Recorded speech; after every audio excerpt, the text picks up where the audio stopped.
For the first time in all of our lifetimes, Neptune will enter Aries, signaling a brand new chapter for your spirituality, for your visions, for your conceptualizing of what is possible for yourself and for the collective.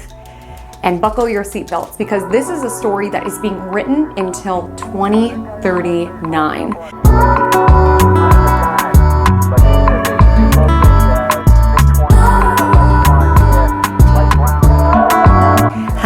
My name is Haley Comet, and welcome to my Cosmic Corner of the Internet, where we discuss all things astrology. And today, Neptune in Aries 2025 to 2039. What Neptune's ingress into Aries means for your life, means for your chart, means for your next 14 years, as this is quite a new chapter that we are stepping into.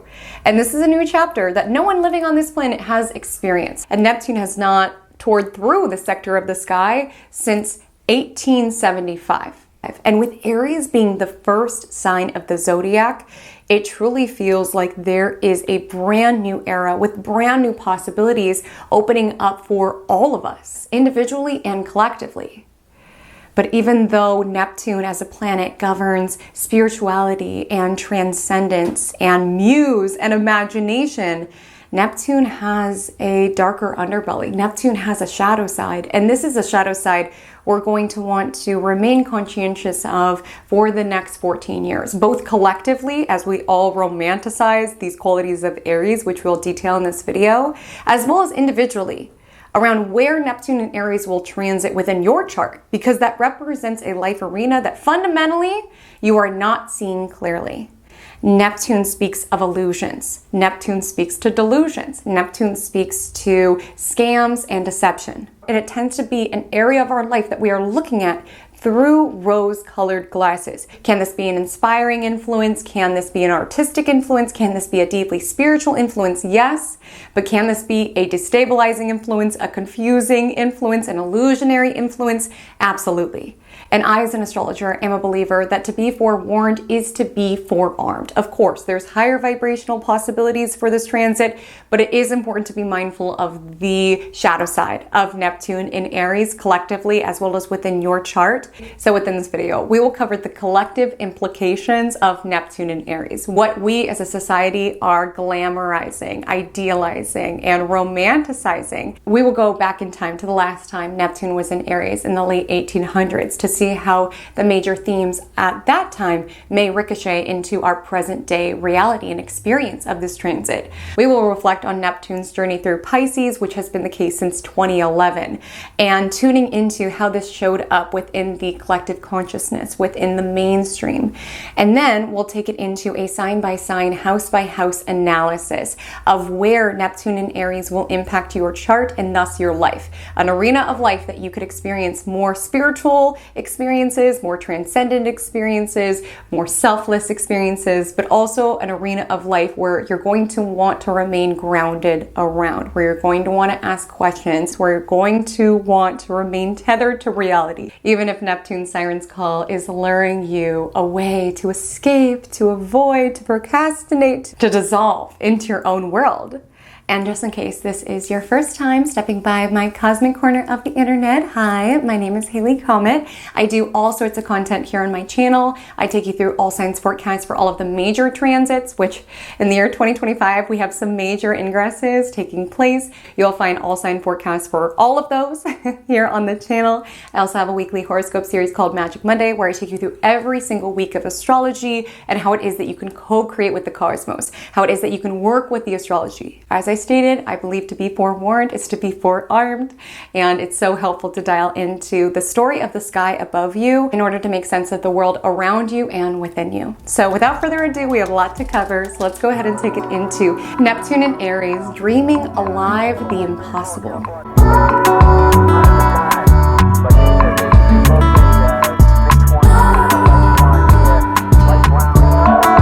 In order to make sense of what it is that we're stepping into, it's helpful to turn around and revisit what we've already walked through, which is Neptune in Pisces, which was a transit that we all experienced from 2011 until 2025. It wraps up officially in 2026. And Neptune was transiting the sign of its domicile since 2011. From a modern perspective, Neptune was sitting quite strong.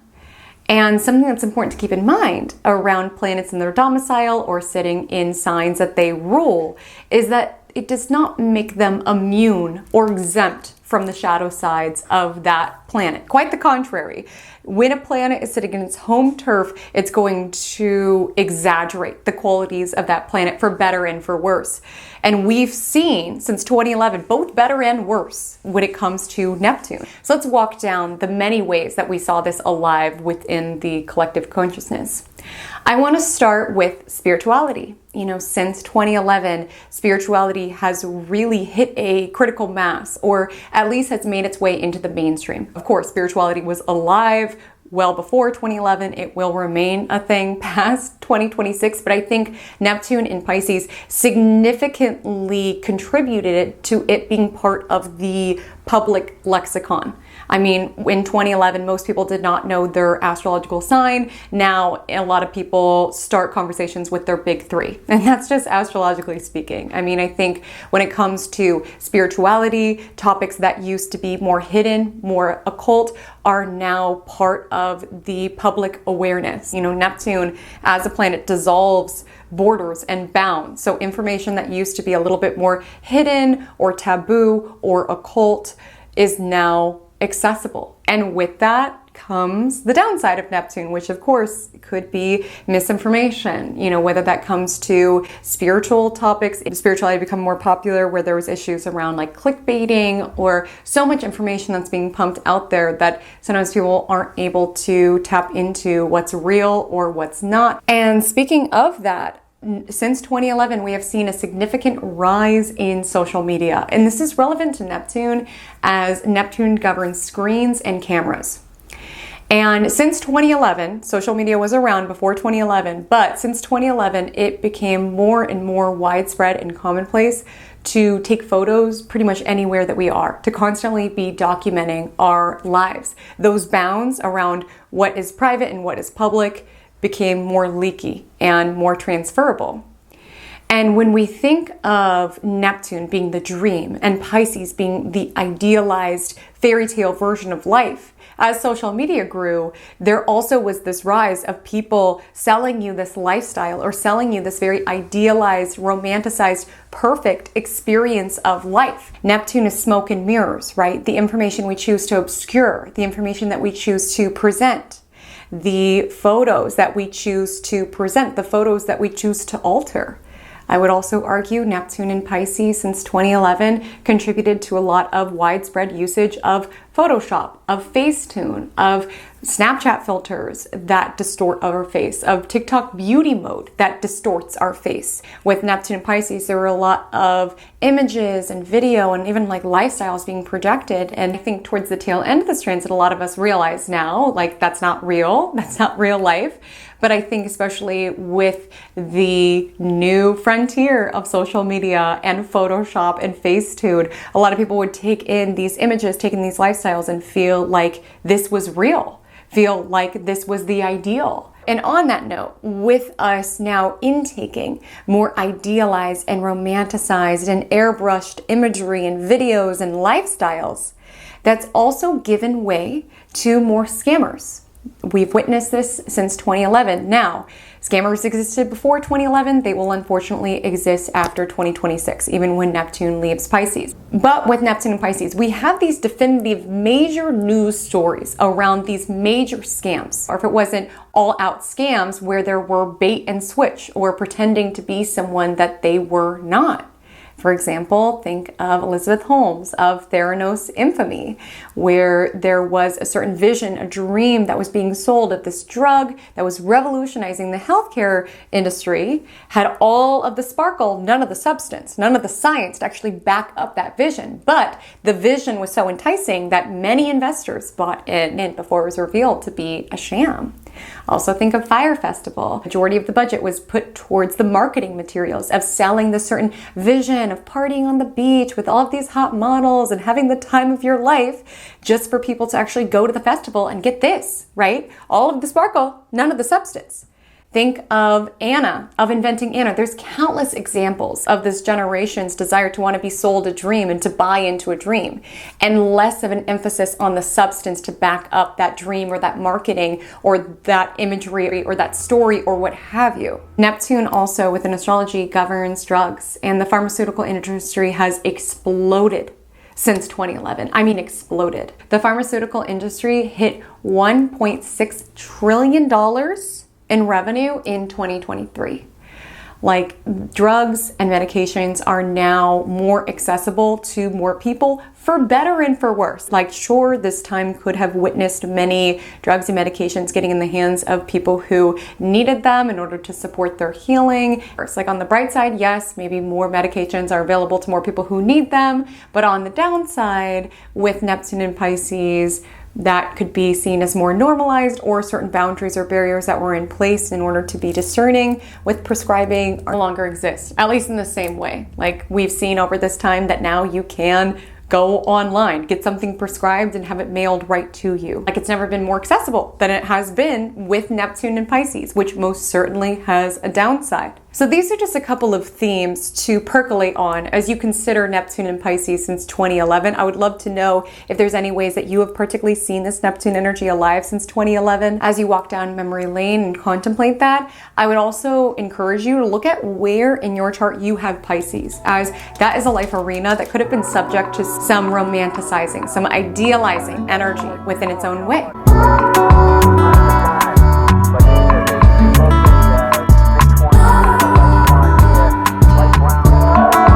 Neptune will enter Aries on March 30th, 2025, where it will stay until October 22nd, 2025. At that point, it retrogrades back into Pisces for its final tour until it settles into Aries for good January 26, 2026. And by for good, I mean until May 2038, till October 2038, and then it departs the cardinal flames of Aries for good in March 2039. So let's get into it. Now, as we discussed, Neptune was right at home with Pisces. Even if you don't go by modern rulership, the themes are very, very aligned, right? Transcendence, dreaming, escapism, they're right at home. Neptune in Aries, less so.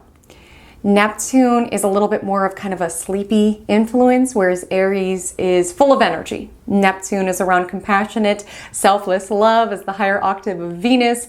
Aries is around conflict and advocating for what it is that we desire. These energies are quite different. It's quite an odd pairing. But let's talk about some of the major themes that you can expect to see as Neptune transits Aries. The first theme that I want to bring forward is that Neptune is around what we romanticize and idealize. And I do feel on a higher vibration, Neptune in Aries will support us romanticizing and idealizing courage and boldness and advocating for who it is that we are authentically, what it is that we believe in, what it is that we dream of. I do feel like with Neptune and Pisces, it could have been kind of like a sleepwalking energy. It's a little sleepy, it's a little dreamy, right? And with Neptune and Aries, a lot of individuals could feel more inspired to advocate on their visions, advocate on their dreams, make things happen. I think this, also coinciding with Pluto and Aquarius, I think there's going to be a lot of major inventions at this time, because Neptune in Aries is really dreaming up the impossible and making it real, like taking things from our dream state or just what it is that we can conceptualize and taking action on it, initiating on it. Society, humanity is kind of waking up a little bit. Like with Neptune and Pisces, we could have felt a little complacent, and with Neptune and Aries, it's like, okay, it's time to take these visions, take these dreams and make them happen, actualize them. And Aries is around courage. It's around, if one door closes, find a window. It's the first sign of the zodiac for a reason. It's the first to do something. And to be the first to do something, you need the creative, visionary energy, and you also need the courage to go where no one has gone before, to invent something that no one has invented before, or to actualize a dream that nobody has had before. And this could show up in really beautiful ways within society. But I do need to highlight on this theme of Aries, conflict, advocacy, fighting for what it is that we believe in, I do feel that this transit signifies that we may see a rise of people romanticizing or even glamorizing war, violence, aggression. You know, I think it's a powerful thing to advocate for what it is that you believe in, to advocate for your agency, for your autonomy, for your rights. And I think we'll see a lot of that.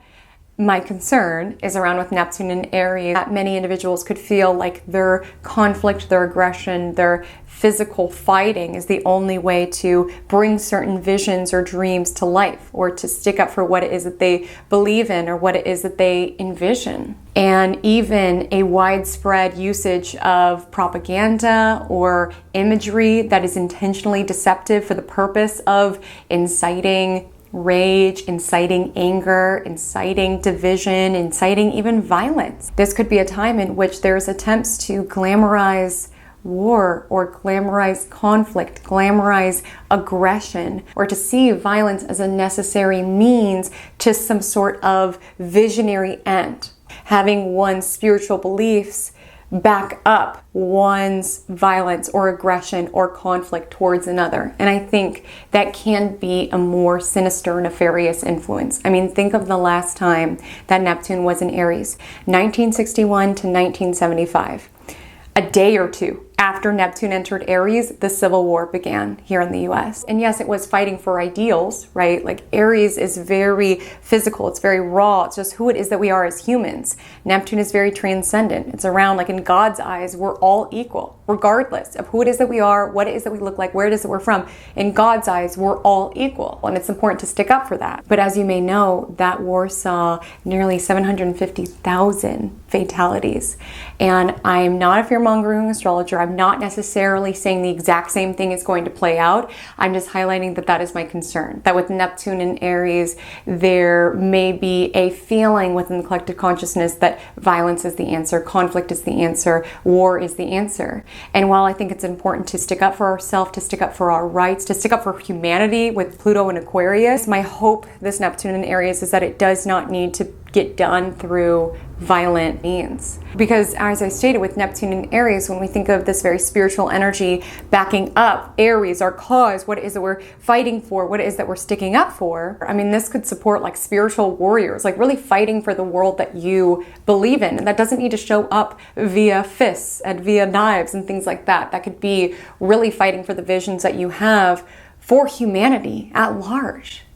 Like Neptune would feel like it's a time to be complacent. I think it's a time to really advocate and live out our love for humanity, our love for one another, our belief in a world where we are all equal and we all have access to the same opportunities. And sticking up for the world that you believe in and the love that you have for humanity and the dreams that you have around what could be possible for you and what could be possible for all of us, which at the moment might seem ridiculous, might feel out there around, could we really have a world like that? Or could you really have a life like that? And Neptune in Aries is around believing in your dreams, having courage in what it is that you envision for yourself as well as for all of us, and really being willing to advocate for it, put energy behind it, take initiative around what it is that you dream of. And this is the sign around new possibilities, new potentials, new inventions, new creations, again, new dreams, or maybe the same dreams that you've had, but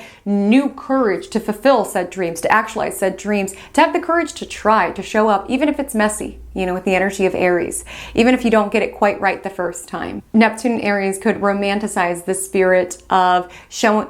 Neptune in Aries could romanticize the spirit of showing up, of trying, of initiating. Last time Neptune was in Aries, we saw some very helpful for humanity altogether, some with some detrimental effects. Last time Neptune was in Aries in 1961, machine guns were invented. In 1866, torpedoes were invented. In 1867, dynamite was invented. Man-made plastic was invented in 1862. Now, as I highlighted, Neptune governs cameras, and last time Neptune in Aries, we saw a lot of photographic developments and innovations. There was a lot while Neptune was in Pisces as well, like in the 1800s, but the first photographic single lens reflex camera was invented by Thomas Sutton, and in 1964, Dubrani invented the first successful self-developing camera. And when you look at the period of time, like with Neptune and Aries, there were a lot of significant advancements as it relates to photography in order to make it more commercialized and more accessible to more people. So I'm also curious where we're going to see certain advancements in photography, videography, again, with AI also on the scene, which I would attribute more so of AI advancement to Pluto and Aquarius, but interesting that these two will coincide. And so I do feel like there's going to be some sort of innovation as it relates to Neptunian themes, one of which of course is photography, screens, mirrors, cameras, things such as this. On that topic of the Civil War, I want to talk about Neptune and Aries and spirituality, because both sides within the Civil War utilized religious doctrine and sermons in order to support their side. And that is something that I would encourage to be cautious of as we step into Neptune and Aries, certain spiritual beliefs being told in such a way to justify certain conflict, certain aggression. Always important to think for yourself. And also on that topic of the US Civil War, last time Neptune was in Aries, there was a significant rise in spiritualism because there was such immense loss and death being experienced by the nation. A lot of individuals started looking towards mediumship and seances in an effort to connect with the other side.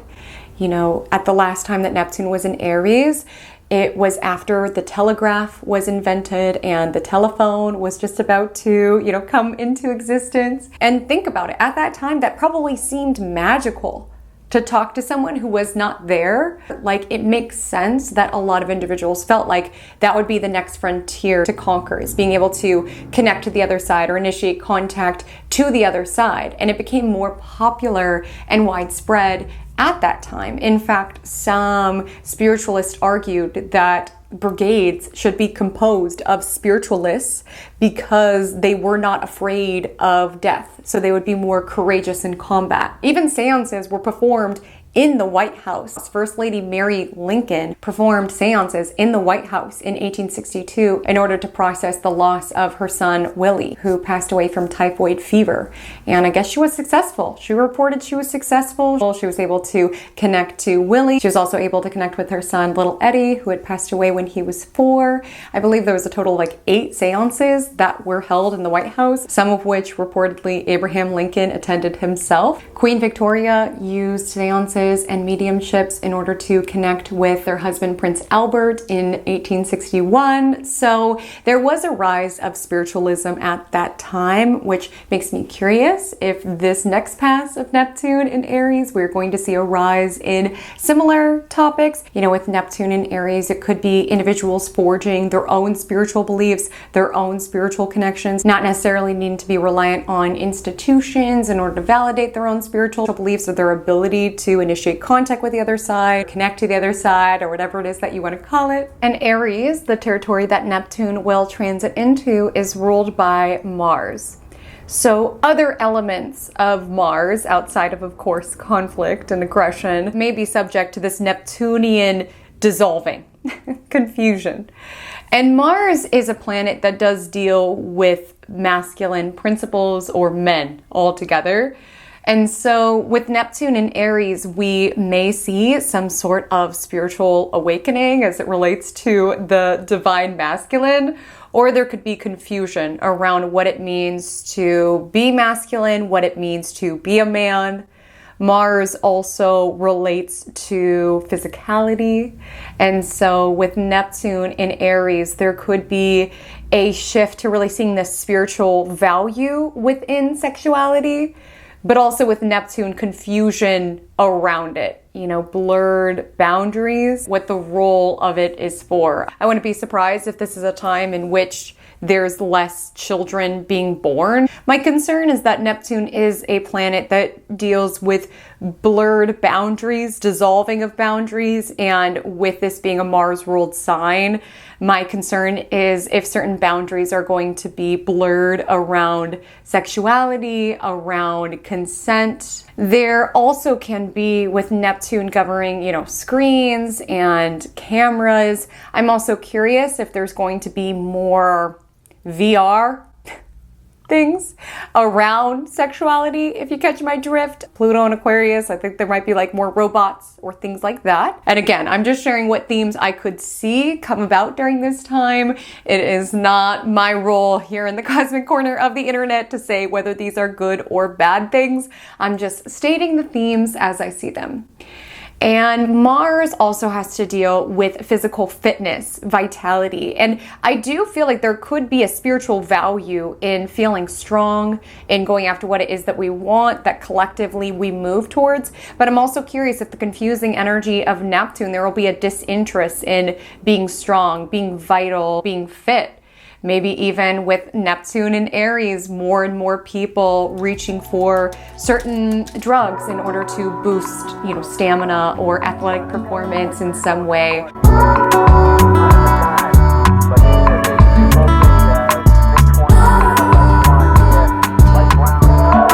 So now that we've conceptualized the themes of Neptune and Aries overall, I'd love to share what area of your chart is subject to this Neptunian rose-colored glow. And Neptune will most likely transit through this territory of your chart for 14 years. And when you think of a transit like that you're stepping into, I don't want you to listen to this forecast and be like, oh my goodness, I'm going to be under this constant spell of Neptune for the next 14 years. It's a bit like background noise. If you have Neptune strongly aspect a personal placement of yours, that's when it becomes a cacophony. That's when it becomes loud and in your face. You're really going to feel these Neptune themes. But when Neptune is just transiting through a house, it's not that you don't feel it, but it's like you kind of have to tune into it. It's background noise. It's like, oh, what's that? It's an undercurrent that you're stepping into for the next 14 years. And some of these undercurrents are stronger than others. Some of these undercurrents are more emphasized than others. I want to start this section by highlighting the placements who will have a strong Neptune aspect. That means from 2025 to 2039, Neptune will square, oppose, or conjoin one of your placements. That's when that undercurrent turns into a rip current, right? That's when that undercurrent turns into major tide that's really impacting your world. And that is the case if you have your Sun, Moon, Mercury, Venus, Mars, or your ascendant, your midheaven, placed in Aries, Cancer, Libra, or Capricorn. That indicates you will have a harsh Neptune aspect, and you're definitely going to want to get dialed in with these themes. Also, if Neptune will transit your first, fourth, 7th, or 10th houses, these are your angular houses, this influence is going to be much more emphasized. But we all have a Neptune story. Some of us just have a more major Neptune story. Some of us have a more subtle Neptune story. So what's your Neptune story? Let's get into it.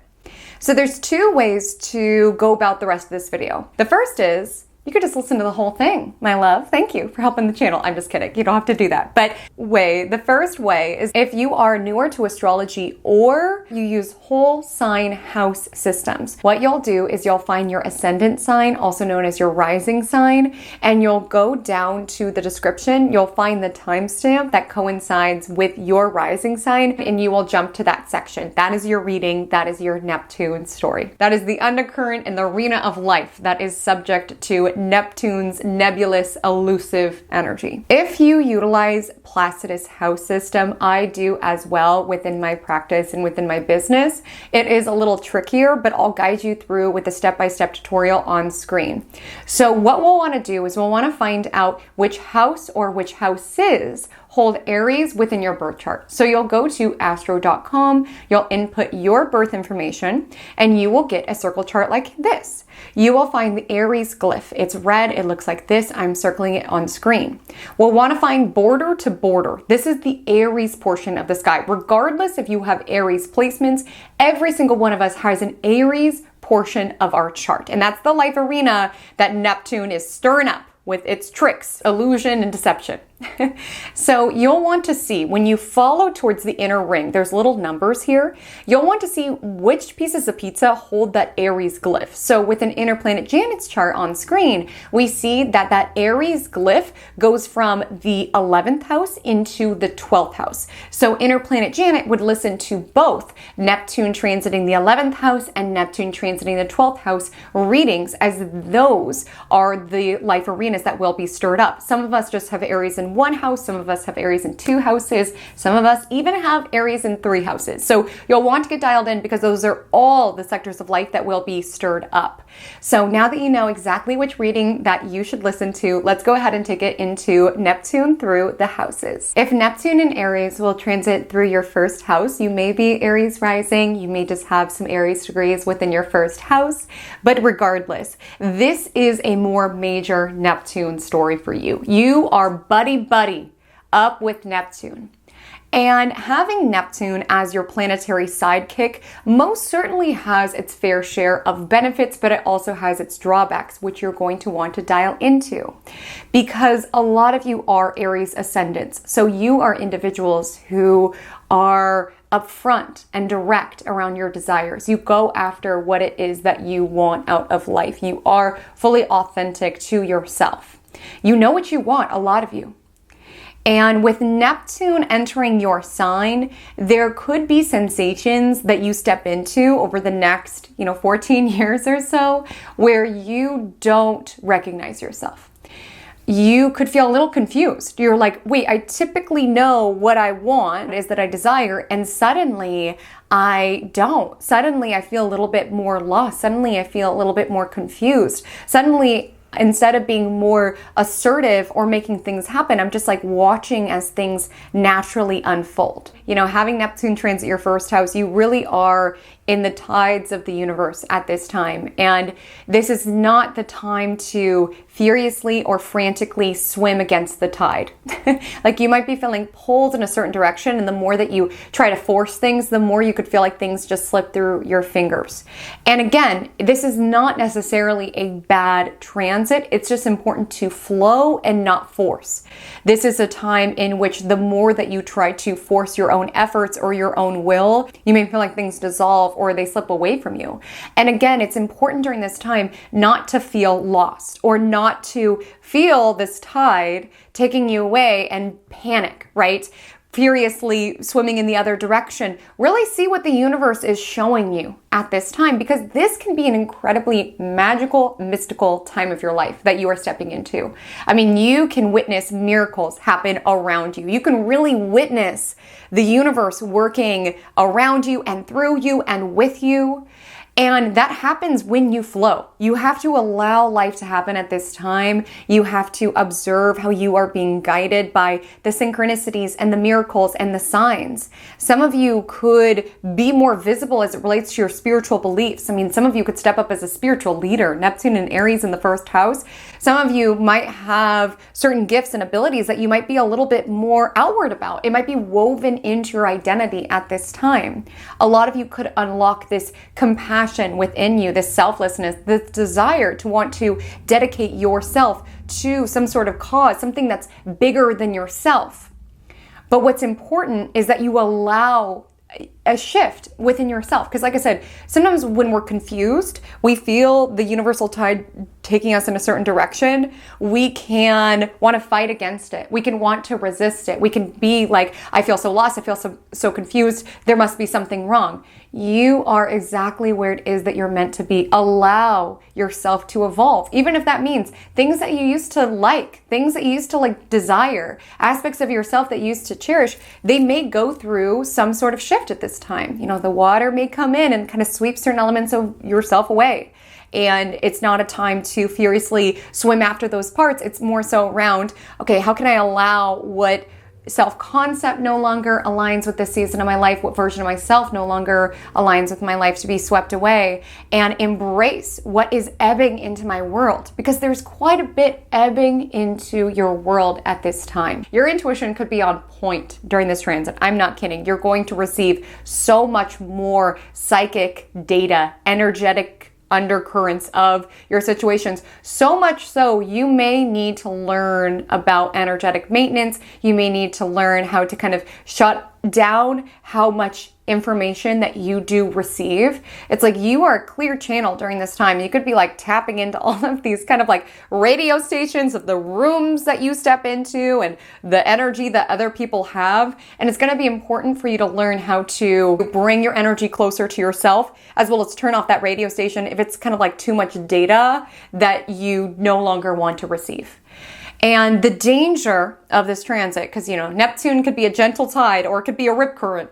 The danger of this transit, if you are in recovery or if you are someone who already struggles with escapist tendencies, that's definitely something to keep your eye on during this time.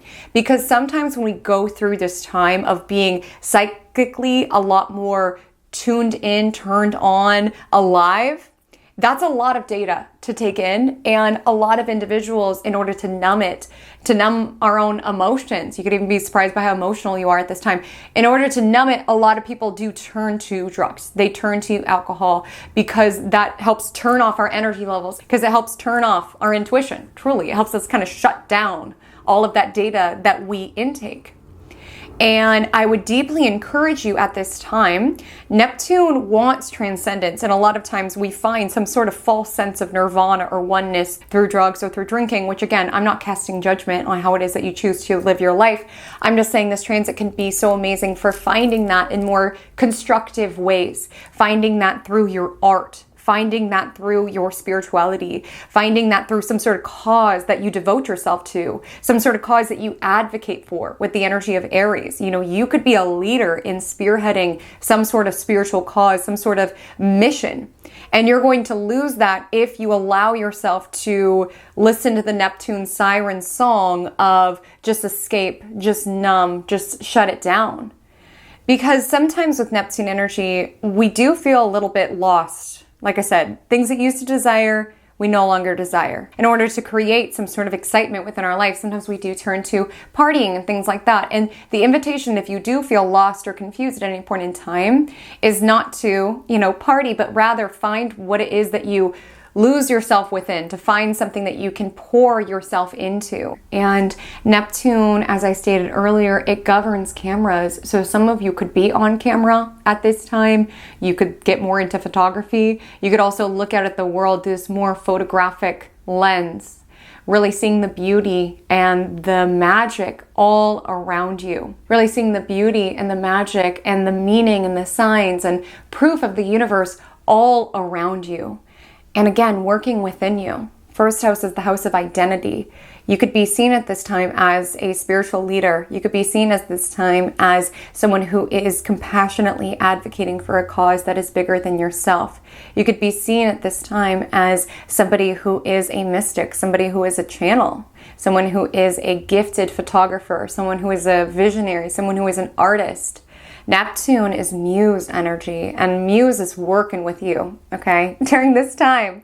And you can utilize muse or your enhanced intuition in order to create things, in order to spearhead things that are novel, that are innovative, truly, that have not been done before. But it is important to keep your channel clear.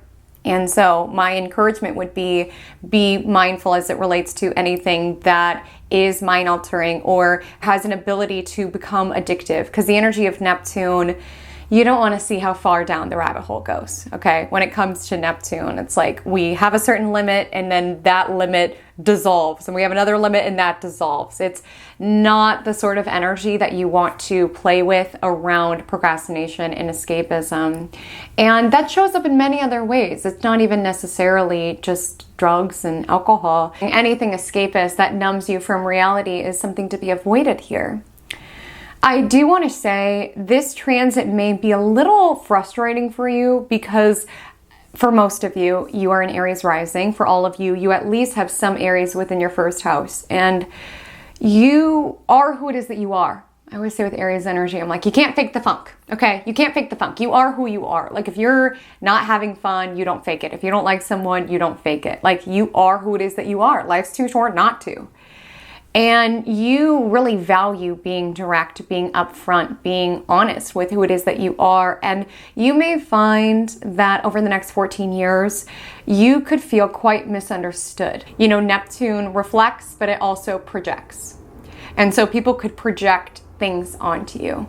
You know, people could get mad at you, but they're really just mad at themselves. Okay. They're really just mad at themselves. And of course, take personal responsibility. I'm not saying that, you know, you're perfect or that anyone's perfect, but at this time, you may experience more people misunderstanding you. You may witness more gossip about you, more scandals about you. There could be more mysterious energy around you, people wanting to know more information about you. And the biggest thing with Neptune is, yes, it does create this kind of romanticized glow around you. I mean, you could be really photogenic over the next 14 years, really step into this very spiritual, idealistic style over the next 14 years. That same mystique, that same allure, that same mystery that you're kind of rocking with could make a lot of people wonder about you, make up rumors about you, even assume things about you. And that says more about them than it does with you. You know, Neptune could be a very kind of secret energy. It's a very visible territory. So some of you could even have certain secrets come out at this time. And again, maybe some of them are true, but there also could be certain things that swirl around you where you're like, that's not true. And people will have their own interpretation of you, and you cannot control that. If you are an artist, if you are creative, if you are a spiritual leader, it will not be for everybody. Like, you need to be true to yourself and understand that people will hate on you, they will project things onto you, and your work is to really find that higher perspective. Like, take the higher road with the energy of Neptune. Like, this is not a time that you need to get involved around writing the narrative around who it is that you are and what it is that you're about. Your pure intentions will shine through, and your energy says more than your words ever could. That's why it doesn't do any good to try to write the narrative or tell people who it is that you are. Like, your heart speaks for itself. Your energy speaks for itself. And while a lot of you are stepping up as a spiritual leader, really weaving these Neptunian qualities into your overall sense of self, I would be mindful at this time around a God complex. Even spiritual leaders, and I would argue especially spiritual leaders, are human.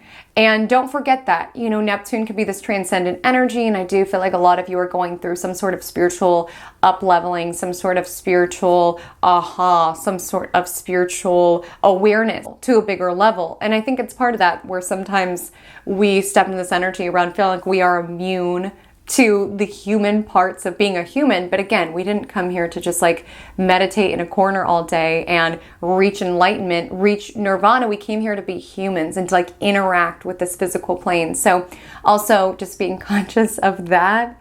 I would say that meditation, any sort of esoteric, metaphysical work is supportive at this time. Please protect your energy, protect your body.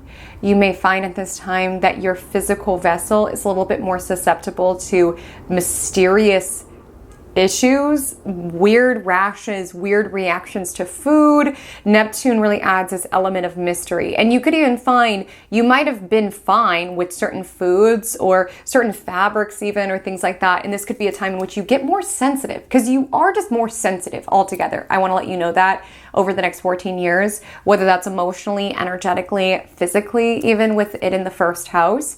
And so it's important to protect yourself, really be a little bit more mindful would be my encouragement here.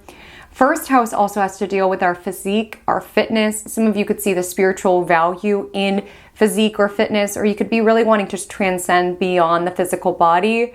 Which again, we came here in a physical vessel, right?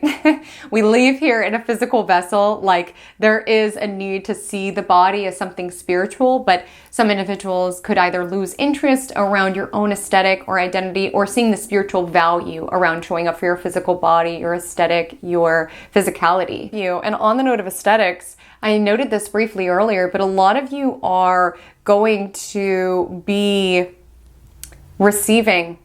benefiting from Neptune's beautiful glow.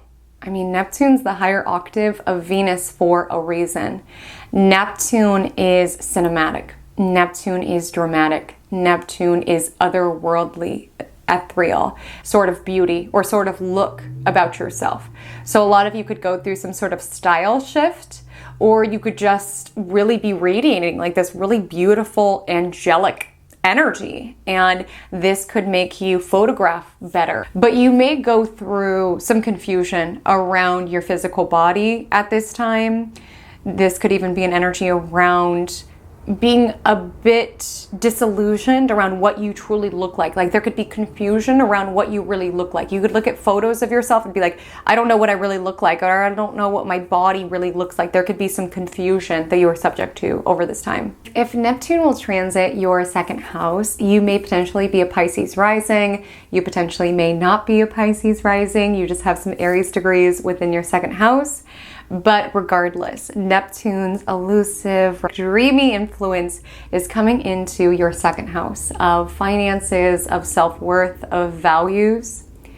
And I want to start with values because a lot of you may find over the next 14 years, you really start to value and see the worth within spirituality. I mean, a lot of you are Pisces ascendant, so you could already find the value within spirituality, but absolutely spirituality could be something that you really value and potentially something that you invest in at this time.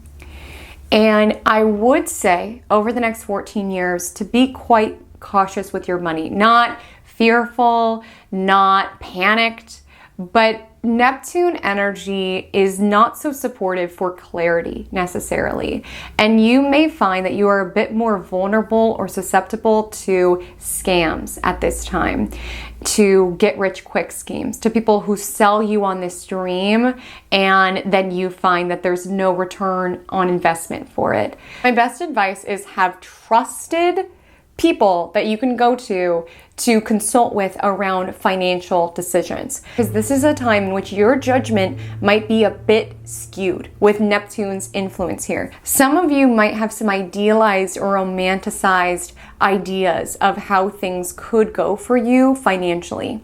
You know, Neptune is the dream and second house is your finances. So some of you could find during this time you have visions and dreams to be a millionaire or something like this. And it's not to say that that cannot be a possibility. I'm just saying with the energy of Aries, it does create action. And I don't want that dream to be so alive within your head that when someone else comes trying to sell you on a get rich quick scheme, that you feel like that is going to be the vehicle to the dream that you have. Like that's where we get more susceptible and vulnerable to scams, is because it becomes something emotional. We've concocted this whole vision and we see this as an avenue to get to that vision.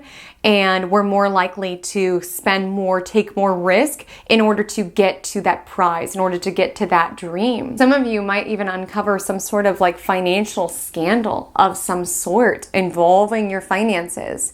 And it's just important to be proactive, would be my best advice with Neptune and Aries. Be proactive, be cautious of people who try to tell you that that path will be easy, right? Or try to sell you on an easy way out. Okay. If it was easy, everyone would do it, right? And I would just also be very mindful around what's going in, what's going out. Neptune can be this energy of us avoiding, procrastinating. It's a little bit of our blind spot. And so with Neptune in the second house, you may have a bit of a blind spot around your finances for the next 14 years. You could not want to check on what's coming in and what's going out. And I would encourage you to be diligent around what's going in, what's going out. Sometimes with this sort of energy, even if you didn't even buy into a get rich quick scheme, there could be like missing money or disappearing possessions. So it is helpful to be very proactive and very intentional about it. See what's coming in, see what's going out, make sure your money is going where it is that you need it and want it to go. And Neptune is a very transcendent energy. And so a lot of you could even just like transcend the desire for material possessions. You know, some of you might have these visions around, I want to be super wealthy. I have this dream of being super wealthy. Some of you could step into the spiritual industries and make a profit or make an income around spiritual industries in some regard. You could be investing in something spiritual that will help you make an income, even if it's just understanding this spiritual dynamic with money or something like this. Some of you might go the other way and kind of transcend beyond the need or the desire for material possessions. And of course, we live in a material world, right?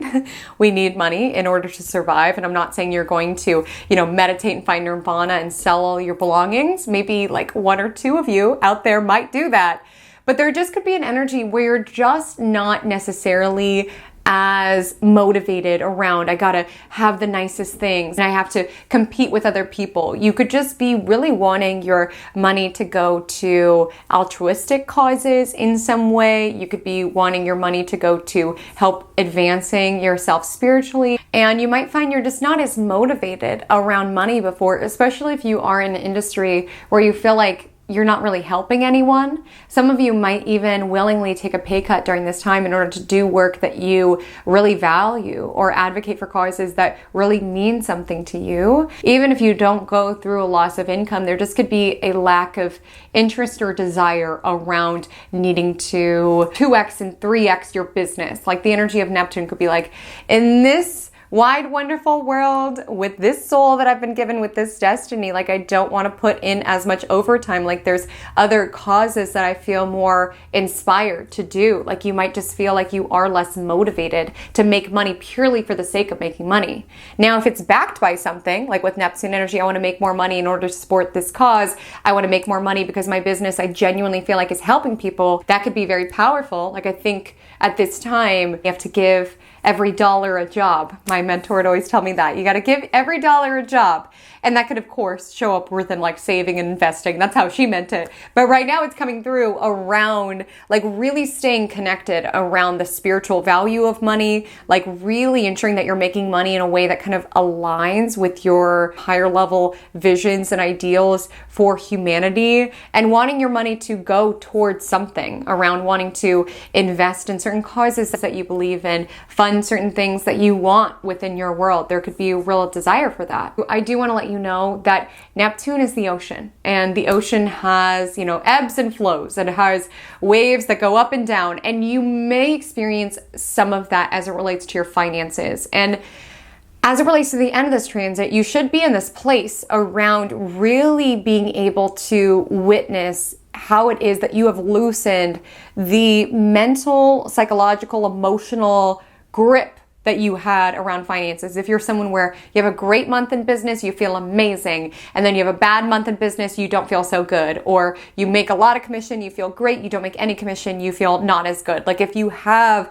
had some kind of waves in your finances, Neptune can help you kind of release the control or the hold that it has on you. Of course, we all need to make money. We all need to get paid. I'm not saying you have to be like, yay, if you're, a realtor and you don't sell any houses 1 month. I'm not saying you have to be in an energy of utter bliss, but I do feel like with the energy of Neptune, there should be an energy, particularly towards the end of this transit, where you do trust in the tides of finances around money comes and money goes. Like there will be very profitable seasons within your business. There will be less profitable seasons within your business. You can get a great job and then you can lose said great job. Like there just could be ups and downs, and the more that we stay very attached, the more we just kind of sign ourselves up to that kind of like emotional roller coaster. And with the energy of Neptune, you could just find the spiritual perspective around, I'm going to enjoy the great seasons as they're here. I'm going to save as the great seasons are here. And I'm going to just trust if there is kind of a slowdown with my business, things will pick up. Or if I lose this job, I'll get another one. Like with the energy of Neptune, the more that you can kind of trust in the timing of things, the better. And with Neptune in the second house, you might sell some of your belongings, you might release some of your belongings, you could incur some damage to your belongings. Like Neptune just has a tendency to kind of wash things away. Like you could get confused, like where is my stuff? Where did I put that? Like you could feel like things just vanish before your eyes. Same goes with money, which is why I'm saying be very cautious of where your money is going. Neptune dissolves. So if you feel like you're putting money into something that's like a money pit, where it just like absorbs and takes and takes and takes from you, like really see if it's worth it to you to keep that within. Because sometimes Neptune could be this like kind of washing away, whether it's, some sort of bankruptcy thing, or whether it's releasing something that was meant to be profitable, really never was able to. And again, the energy of Neptune, the best way to cope with it is to just be like, it happens. Like it just happens. It happens. The more we keep ourselves stuck around beating ourselves up or financial mistakes or needing something to turn a profit because we don't want to take the loss, the more that we can kind of get in the way of the universe's ebb and flow. Some of you could make money in a Neptunian industry, art, photography, spirituality, something like this. Some of you could really tap into how it is that you approach finances and how parts of that could be tied to your psychology, your upbringing, even like past lives. Like you could be looking at money quite spiritually in a sense around, why do I spend money the second that I receive it? And find that when you kind of really contemplate and sit with that, you realize, because when I was younger, I was denied everything that I desired. So now when money comes in, I want to cater to my inner child. So I spend it right away. Or, why do I have such scarcity? Even though my finances don't affirm that, like going back to, I grew up in poverty. So of course I'm going to be stuck in this kind of fight or flight. My body has not recovered from that experience. Like Aries is very much around our physicality. So really contemplating your impulses around money, your instincts around money, and Neptune, you might find some kind of like broader perspective on it around how it is that you treat money within your life. And if you make money a god at this time, because wherever Neptune's placed can be what we make a god. Neptune in second house, you could find that you chase for more and more money, and that feeling of satisfaction continues to elude you. Like Aries is a sign that is concerned with conquest and conquering. Like I said, some of you could have some big dreams around, this is what I desire and I'm going after it. That could be giving your dollars a job around, this is the vision and I'm going to challenge myself in order to get there. And that can be supportive, but I would just be conscious because Neptune, the goalposts constantly move with Neptune. It's like drawing a line in the sand around, okay, as soon as I make this much, then I'll be happy. Then the water comes in and washes away that line. Then you're like, okay, well, I got that much. Now, if I make this much, then I'll be happy. And that happiness continues to elude you. It chases. You've made money your god rather than giving your dollars a job and really staying connected to this money is going to support my children's, college funds, or this money is going to help me raise money for this particular cause, or through my business, I'm making this particular difference and I'm staying connected to that. Just being conscious of where it is that you are making money your idol at this time. If Neptune in Aries will transit your third house, you may potentially be an Aquarius rising. You may just have some Aries degrees within your third house, but regardless, the influence of Neptune is impacting your mind, your communication, your neighbors, your vehicles. Let's get into it. The third house expands far and wide. So let's begin with you and your mind. What is happening within that noggin of yours? Okay, because a lot of you are Aquarius rising, so you have a lot of thoughts within that brain. And now those thoughts are subject to the influence of Neptune. I firstly want to say that a lot of you over the next 14 years may get very into some sort of spiritual topic, way into mysticism, way into astrology, way into metaphysics, really wanting to learn anything you possibly can. Some of you may even get a certification in something that is a bit more Neptunian. Some of you could get certified to teach meditation. Some of you could get certified in yoga. Some of you could just take a vested interest around wanting to read every book you can get your hands on in tarot. You could be buying more cards, third house, amongst other things. It does govern our hands and like skills that we have with our hands. So you may get more into automatic writing, tarot, like using your hands as a way to divinate information. In addition to our hands, third house is also communication. So a lot of you could start channeling or downloading at this time, whether it's written, whether it's verbal. There might be an energy where you're able to relay exactly what someone needed to hear at a particular moment in time. And it might kind of freak you out a little bit, like, where did that just come from? And that's the nature of Neptune, is that we are conduits, we are channelers, and sometimes it's just about getting out of our own way for these insights to come through and being bold or courageous around allowing these insights to be shared. Like if you get a nudge around, I want to tweet this, or I want to tell that person this, like be bold, because if you get a nudge or you have a certain instinct, it could be, the universe wanting to deliver a certain message through you. And you could get quite adept at that by the end of this transit. I want to let you know that with Neptune in the third house, you may see a lot more signs and synchronicities all around you. Things that could have felt confusing may begin to make sense for you. And a lot of you may be utilizing this enhanced spiritual intuitive energy in order to want to learn something. Like, yes, your intuition's on point, but you're wanting to learn a modality. You're wanting to learn tarot. You're wanting to learn astrology. You're wanting to learn EFT. Whatever it is, you're wanting to learn modalities in order to kind of ground some of the insights that you're receiving. Because you could just feel like you are a lot more susceptible to all sorts of impressions. And here's the challenge, is that Neptune dissolves the barriers. So you are going to have to work towards ways that you can kind of limit access of how much information you receive, because some of you might even find that your mind is like so busy, you're receiving all of this like energetic psychic data from people around you that you're like, stop. Stop. Because sometimes, you know, Neptune in the third house, this could, and I would encourage you not to do this could show up around turning to downers or sleeping pills in order to turn off the chatter of your mind.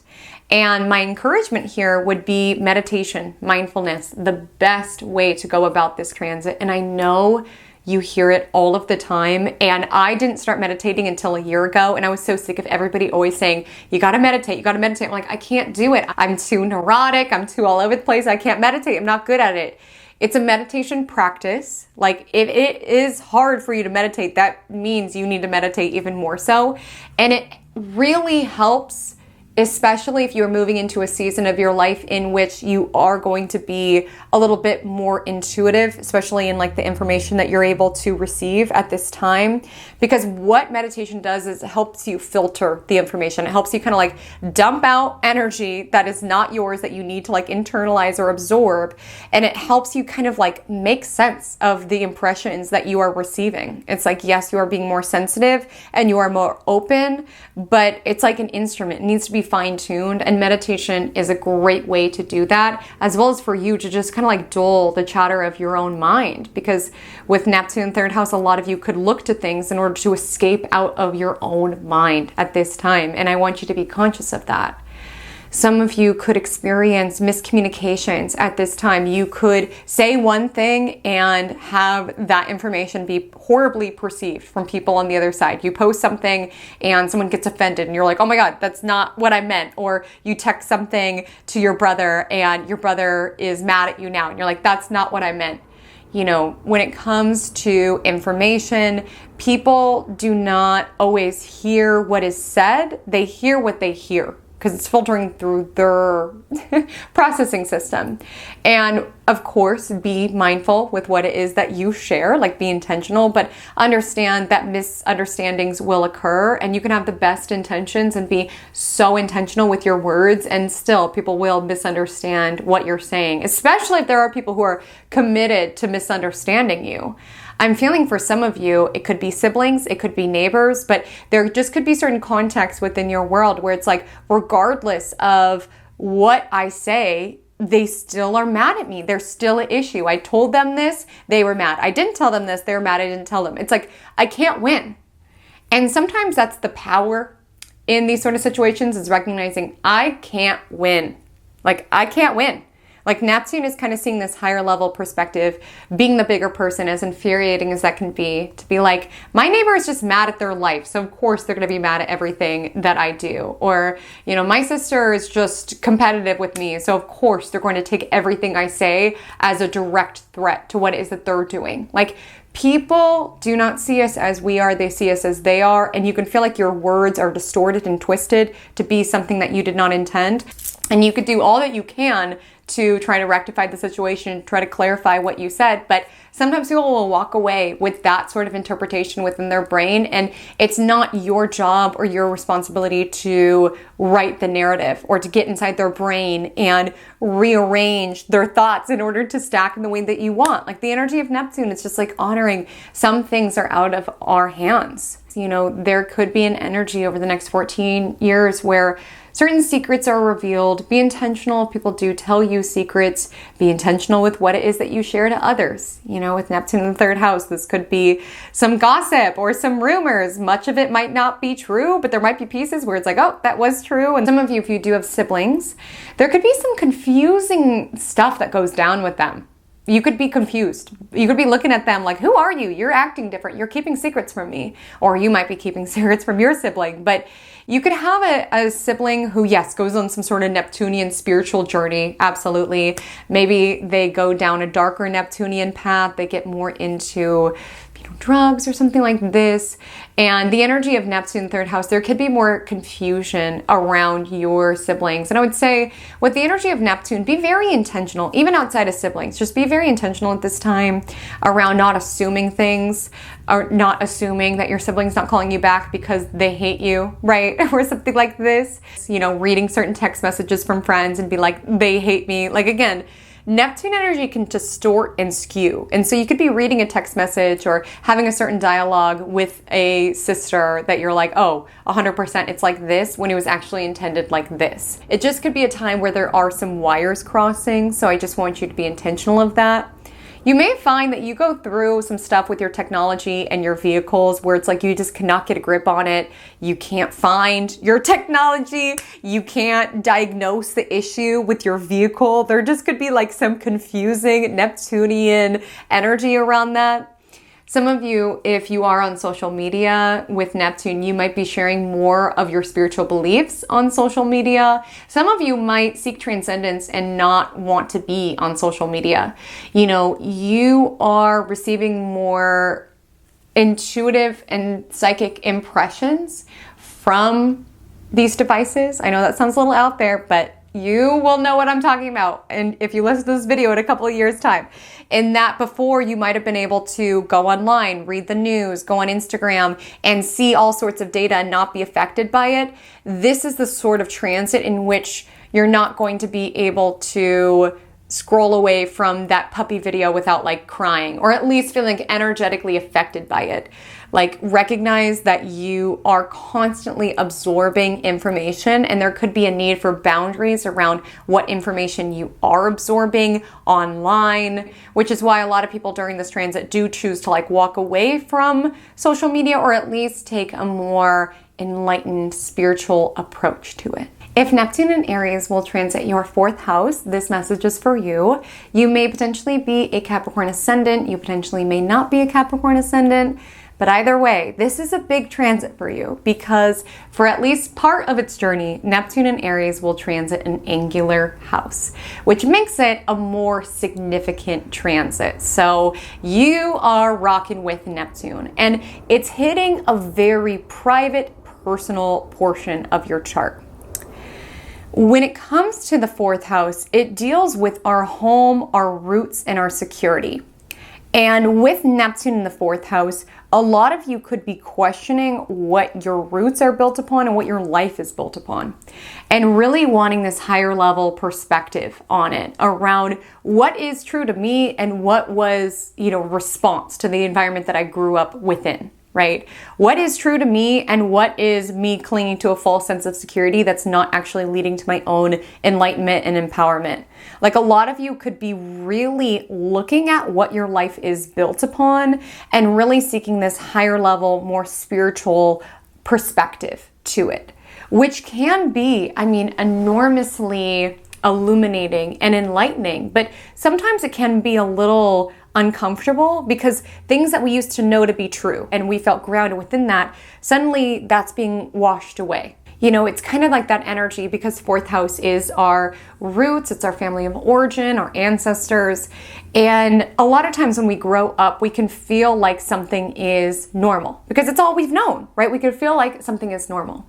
And there comes to be a point in time in which we look at certain elements and we're like, ooh, that wasn't that normal. And that can make us feel very destabilized, because we're like, if that wasn't normal, like what else was it? The energy of Neptune is being able to see the higher level perspective around maybe that was not normal, and that was not how everybody else grew up, or that was not an experience that everybody else had within family, but I see how it spiritually taught me this, and this. I see how it gave me these particular abilities. I see how it supported me in these arenas. Again, not dismissing what it is that you have navigated or gone through within childhood, but being able to view it from this higher level, more spiritual perspective. perspective.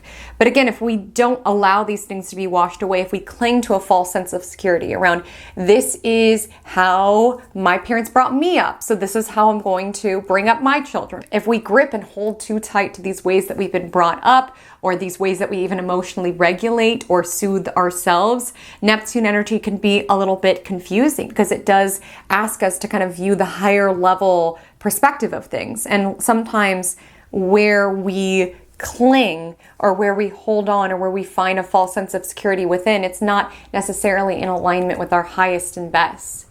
And so long as you're willing to kind of do that work around unpacking certain elements of your childhood, of your upbringing, some of you could even be looking back into your ancestry, and with Neptune, feeling more connected to your ancestors as you connect to certain spiritual practices that they could have done. That could be a beautiful usage of this. You know, some of you over the course of the next 14 years could undertake some sort of project around your own childhood home, a family home, looking at old photos or having to document things for the family. Some of you could like undergo some sort of photographic essay of some sorts in order to capture your family's history, your culture, something like this. And with the energy of Neptune in the 4th house, you may feel more sensitive emotionally. You can be more intuitive for certain at this time.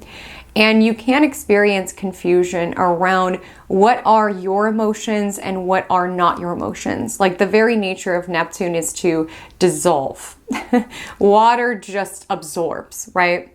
And I would be mindful at this time of absorbing emotions, particularly as it relates to your family, that are not yours to absorb. Like if you have a certain pattern around being very enmeshed with your family, taking on the sadness of your mother or taking on certain burdens that are not yours to hold on to, Neptune energy could like rampen this up where you could feel soggy from like absorbing so much of other people's emotional data. Like this could be a time that you do feel exhausted by the amount of like emotional labor that you undergo at this time. You might even be supporting a family member with their healing in some regard. You might be housing a family member within your home in order to support them, or even, not to get morbid, but Neptune is around transcendence. So you could even be essentially with a family member as they do transcend to the other side, or supporting them through that process, which of course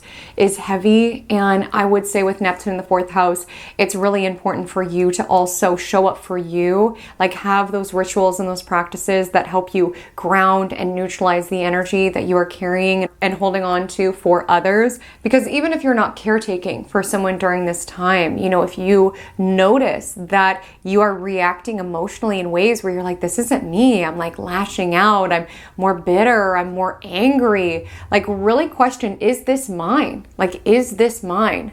You could be absorbing other people's emotional data without even being conscious of it. So this is a transit that requires energy maintenance. Truly. My encouragement would be set up an altar in your home. Neptune in the 4th house could be you transforming your home to be more of a spiritual sanctuary of some regard. But I would really encourage, have a space that is set up for, you know, meditation, have an altar, maybe even honoring your ancestors, things like this. Have a physical representation within your home of the energy that you are wanting to cultivate, as well as something that kind of nudges you to do the spiritual work around, I wake up every day, I see my meditation cushion, and that nudges me that that's something important to prioritize. Because you could be more sensitive to your home environment at this time. If you are living somewhere that is dirty, if you're living somewhere that is filthy, if you're living somewhere that is noisy, if you're living somewhere with people who tend to get mad and have certain reactions, you could be really taking in a lot of that and wondering why you feel like you have no energy and feeling so drained. And again, sometimes we're in certain situations where we can't help it. It's just the situation that we're in at this particular moment in time. And I would just really encourage you, whatever you can do to make your abode more spiritually renewing, whether that is an altar, whether that is a meditation cushion, a meditation corner, whether that is soundproofing your room, whether that is getting nice lights in your room that help you tap into that energy of peace and serenity, it is imperative at this time that you create a relaxing, peaceful home, which I know sometimes we're not living in a situation that is conducive to that. Whatever steps that you can do in order to spiritually refresh and renew yourself, like a sanctuary, is required at this particular moment in time. If you live with roommates, you may have a more challenging time enacting boundaries with those roommates. Neptune is a very selfless, compassionate energy. So you could be like, yeah, it's okay that you ate all my food. Like, it's okay. You could kind of like loosen the defenses, because Aries is around advocating for ourselves. But with Neptune energy, there could just be an energy around, yeah, it's okay. It's okay. And maybe it is okay within the higher level perspective of the grander scheme of things around, the world won't stop spinning just because my roommate ate my Lucky Charms. But you might encounter certain situations where people test your boundaries purposefully. They see if they can get away with this, then get away with this. Neptune energy has leaky boundaries, and that could show up within your family members, within your roommates. Neptune as a planet is very aligned with the vibration of forgiveness. So this could be a transit in which you do find forgiveness of certain family members who have hurt you or who have wronged you. And I want to start by saying, this is for you. This is for you. Neptune in the 4th house, there could be certain sensations where you feel like a wet paper towel, right? You soaked up all of other people's stuff and now you're holding on to it and you feel heavy. And the energy of Neptune is about transcending. And so you could want to transcend around, I don't want to hold on to your hurt. I don't want to hold on to your pain. It's not mine to hold on to. I'm not going to hold on to the shame and this guilt around how you've treated me. Like, this is not mine to hold on to. And when I tap into this Neptunian energy, I recognize that from a higher level perspective, that's just your spiritual journey and your pain that caused you to treat me the ways that you did or not show up for me in the ways that you did. And this could be energy that you do find that energy of forgiveness, for you. If you're an energy where you're like, this person doesn't deserve my forgiveness, find it for you, because that's what helps us feel more light or reach this higher level perspective on a situation, is choosing forgiveness or choosing compassion, or choosing, even if what they did was not okay, choosing that you're not going to bear the burden of it any longer, that you don't want to hold on to it any longer. Finding more spiritual perspective of viewing it, choosing compassion, whether or not this person deserves it. And some of you could heal a relationship at this time. If there's been like a no contact in place or something like this, Neptune energy could dissolve certain boundaries that existed before. And this could be a time of being able to reconcile with a family member. If there has been some sort of conflict or some sort of strife, Neptune in Aries is kind of that nudge around putting down the defenses, because Aries is very like angry, but with Neptune, it's like, in the grander scheme of things, with the amount of time that we have on this planet, this is not a battle worth fighting for. And there could be reconciliation that's possible here with an estranged family member or something like this. I do want to let you know, when it comes to your physical home, be very conscious of things that could corrode, is that the word? That could eat at your home and your property. Be very mindful of flooding, being very mindful of leaks, be very mindful of mold, be very mindful of termites, things that erode, is that the word I'm looking for? Your home, especially if you own your home. Neptune in the 4th house, you could go through certain situations where you have to move out because of flooding, or there could just be certain situations where it's hard to like hold on to land, it's hard to hold on to property. There could be confusion around property in some regard. If certain property was left to you within some sort of like family dispute, there could be confusion around it or something like this. With Neptune in the 4th house, I would encourage you to be mindful around the purchasing of property, really be clear on the property itself. Sometimes Neptune energy can represent certain deception, things that are not disclosed to you. I would definitely encourage you to get a full inspection, right? Like, you could buy a property and then see, oh, they didn't tell me about the mold problem or like the flood problem or something like this. Like, really be intentional around that. Neptune can skew, it can distort. If you rent, there could be like confusing incidents with your landlord, or you could have like some sort of secretive landlord, like you don't know much about them. They just like come in and collect the rent. And Neptune is around, secrets. And it's very common for those who have Neptune in their 4th house natally to experience gaps in their memory of childhood. And you may experience random memories from your childhood could flood in at this time. Maybe photos trigger it, maybe video footage triggers it, but there could be certain memories that surface at this time. And you might be able to find spiritual ahas looking back at certain experiences of your upbringing, or even looking at your family line, or being able to spiritually understand why your parents were the way they were, why your grandparents are the way that they were.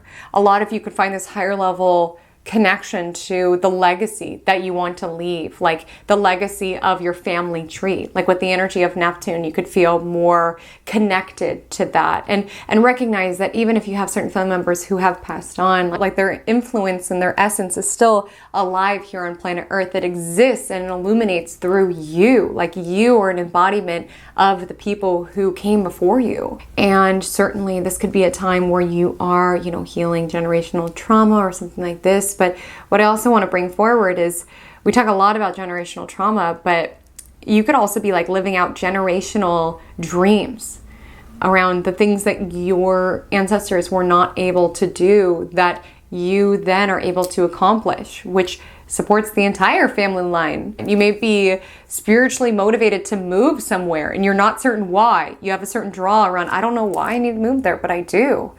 And follow your intuition around that. I moved to San Diego. I don't know why. I've always had a fascination with San Diego. I didn't really know why. And I didn't know until after I moved here that my grandma and my grandpa, when they first moved to California, their initial plan was to move to San Diego. Like that was their initial plan, but I guess they weren't able to make it work, so they ended up somewhere else. But I kind of fulfilled that dream of theirs, and it was like just random. I just felt drawn to it. So you also might find that there's a certain special sacred site that you just feel drawn to, can't explain it. Maybe it does have roots within your ancestry. Maybe it's just like you have past life connections there, right? With the energy of Neptune. I would just encourage you to trust it. If Neptune in Aries will transit through the 5th house of your astrological natal chart, this message is for you. You may be a Sagittarius rising, you may just have Aries within the 5th house. Either way, here are the emphases that you'll be working with over the next 14 years about. 5th house governs children. 5th house governs your inner child. 5th house governs creativity. 5th house governs self-expression. 5th house governs romance. And all of these arenas are subject to Neptune's rose-colored glasses and transcendence and idealization. So let's get into this. I firstly want to say that when it comes to your children, if you have them, Neptune energy could make your boundaries blur a lot with your children. Like definitely being mindful around not to enmesh yourself within them, or to not enforce proper boundaries where they are necessary. Neptune energy could bring in some fogginess there. There could also be confusing incidents as it relates to your children being a little bit more secretive, something like that. If you are a creative, even if you're not a creative, you could become creative during this transit. I'm not kidding. You could like answer the call of muse, answer the call of source. You could channel this through your music, through your writing, through fashion. You really are turning your life into a work of art. And it could feel less so like it's coming from you as much as it's coming through you. Like truly, you could feel like when you get into the recording booth, like the music is just pouring out. You could feel like when you sit down to write, it's just flowing out of you. You know, Neptune is that flow energy. And it's fascinating because actually at the beginning of this transit, Saturn's also here. So you might have to be like kind of disciplined around taking the time to write, taking the time to record. Like muse won't answer unless you have a space, a container to pour this creativity into. But this can be a time that you create things that really deeply resonate with humanity. You know, Neptune dissolves boundaries, it dissolves borders. If you've ever listened to a song where you're like, did they follow me around within my last relationship? Like, how does this artist know exactly what it is that I am going through? Like, how on earth? Like, that's Neptune. You know, we can feel very different from one another, but underneath the titles and the identities, like we're all a lot more similar than we realize. And a lot of us are on the same wavelength as it relates to certain experiences that we go through and how we pour that into our art and our creations all together. And so some of you might take up a hobby over the next 14 years that's quite spiritual in nature. Again, it could be quite creative. Some of you could even reach success as it relates to photography, videography, art altogether. I would be mindful as it relates to partying, okay? I would be mindful. Neptune is bottomless, it's endless, it's quicksand, okay? And something might be fun, it might feel good, but it's not going to be as fun or feel as good the next time and the next time and the next time. Be very cautious as it relates to gambling. Be very cautious as it relates to drinking. Be very cautious as it relates to partying. You could find that you lack the proper boundaries in order to engage with these activities without them consuming you, right? It's literally quicksand. You might just think you're putting your toe in. Just a little bit of gambling won't hurt. Just a little bit of this won't hurt. Neptune has this tendency to kind of swallow us in. The siren song can seem so alluring, and this might be challenging because that might be exactly what it is that you want to do. You know, Neptune energy is where it is that we want to escape into, and with 5th house you want to have fun. I would be cautious if that is your idea of fun, because Aries is a very impulsive energy. So again, just because you have an impulse to gamble, just because you have an impulse to even like sleep with someone with 5th house energy does not mean that you need to give into every sort of temptation that comes in. On that note, let's talk about dating, because with Neptune in the 5th house, you can find that there are certain people that you date that just awaken you, enlighten you, inspire you. You may have a muse over the next 14 years, someone that you create art because you're so inspired about them. You may be the muse. You could be someone that someone is writing songs about or creating art around. And this can be a beautiful influence. Like, you can have certain love affairs and flings and romantic experiences that are the fairy tale. I mean, Neptune is the fairy tale, right? And it could be romantic. It could be transcendent. Like, there could be these spiritual unions, these spiritual bonds that just transcend your current definition of love and of romance. I do want to be forthright and say that not all of these connections will necessarily last. Neptune is not the most sturdy, solid influence, but you will come out of these love affairs and these connections changed and awakened. You know, you may have certain connections that kind of like take you on a ride for a bit. Like, you guys travel together, or they put you on to certain spiritual practices that they have, or you go on tour with a musician or something like this. Like, someone could kind of take you into this whole other world, and it'll be quite a journey, and you will not spiritually be the same. But it's important to stay grounded during this time and truly enjoy the flow of the inspiration and the enlightenment and the love that these connections flow into your world, but try not to resist if there is a natural ebbing of them as the time that you guys spend together comes to a close. You know, we sometimes will have these great big love affairs that are meant to enliven us and activate us, and not every single one of them is meant to last. Sometimes they're just there to teach us a certain spiritual lesson, and it's important to just love and let go gracefully and gratefully, truly. Now, while a lot of these love affairs can be very romantic and spiritual and transcendent and otherworldly, I want you to be mindful of individuals who are deceptive, individuals who abuse substances, individuals who pull the wool over your eyes, who future fake, who love bomb. Neptune energy is very good at selling a dream, and then you buy into the dream, you reach for it, and there's nothing there. Like, Neptune is that energetic, and I do want you to be mindful of it. You also could engage with individuals who keep certain secrets. You start dating someone and you realize that they are married. Maybe you recognize that this individual is emotionally available and there is this desire to pine for this person. This transit can lead itself to limerent behaviors, and that would be something to be mindful of. This idea of pining for someone from afar, making them your god, right? Obsessing about them, romanticizing them. And that's what's tricky about Neptune energy, is that it is a facade. Like, the image that you're in love with a lot of times with these sort of connections is the one that you've concocted within your mind. And you could get to know this person and then realize, oh, I don't really like you. I just liked the vision that I'd created within my own head of who you were. You know, Neptune can be that projection energy, projecting someone to be something that they, in all actuality, are not. My encouragement would be, you know, with Neptune in the 5th house, this could be you getting into a spiritual hobby. This could be the two of you like contemplating, dreaming about whether or not you want children, or whether or not you want children, or wanting to create something or birth something that's very spiritually led in some regard. It does not necessarily need to show up within love affairs.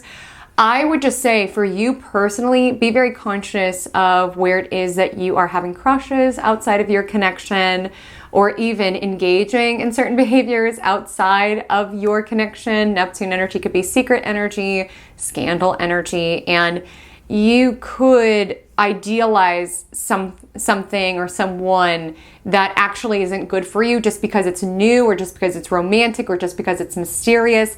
Neptune energy is alluring, but it's never really worth it. There's really not a whole lot of substance there. So that would just be something to be mindful of at this time. If Neptune in Aries will transit through your 6th house of your astrological natal chart, this message is for you. You may potentially be a Scorpio rising. You potentially may not be a Scorpio ascendant. You may just have Aries somewhat in your 6th house. Either way, when Neptune is in your 6th house,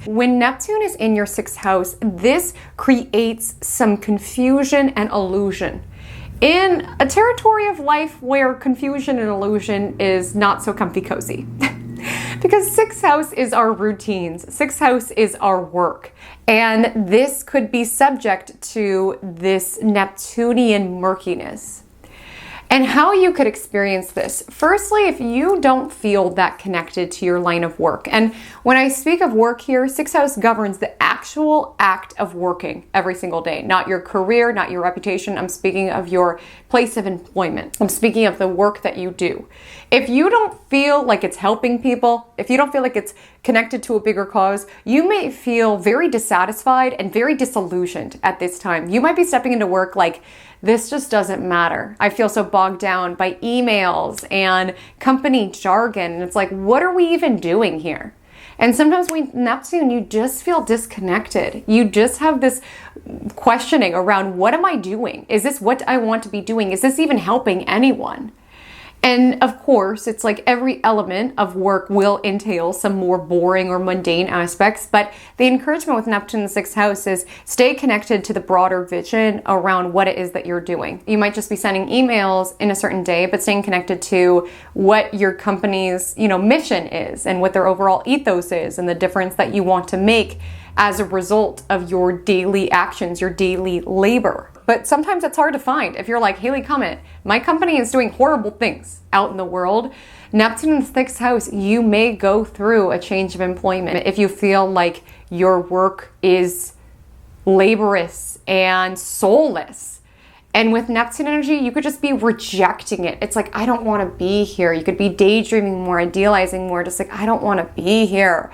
In this wide, wonderful world with this soul, with this experience, I don't want to be here. I don't want to send more emails. I don't want any more calendar invites.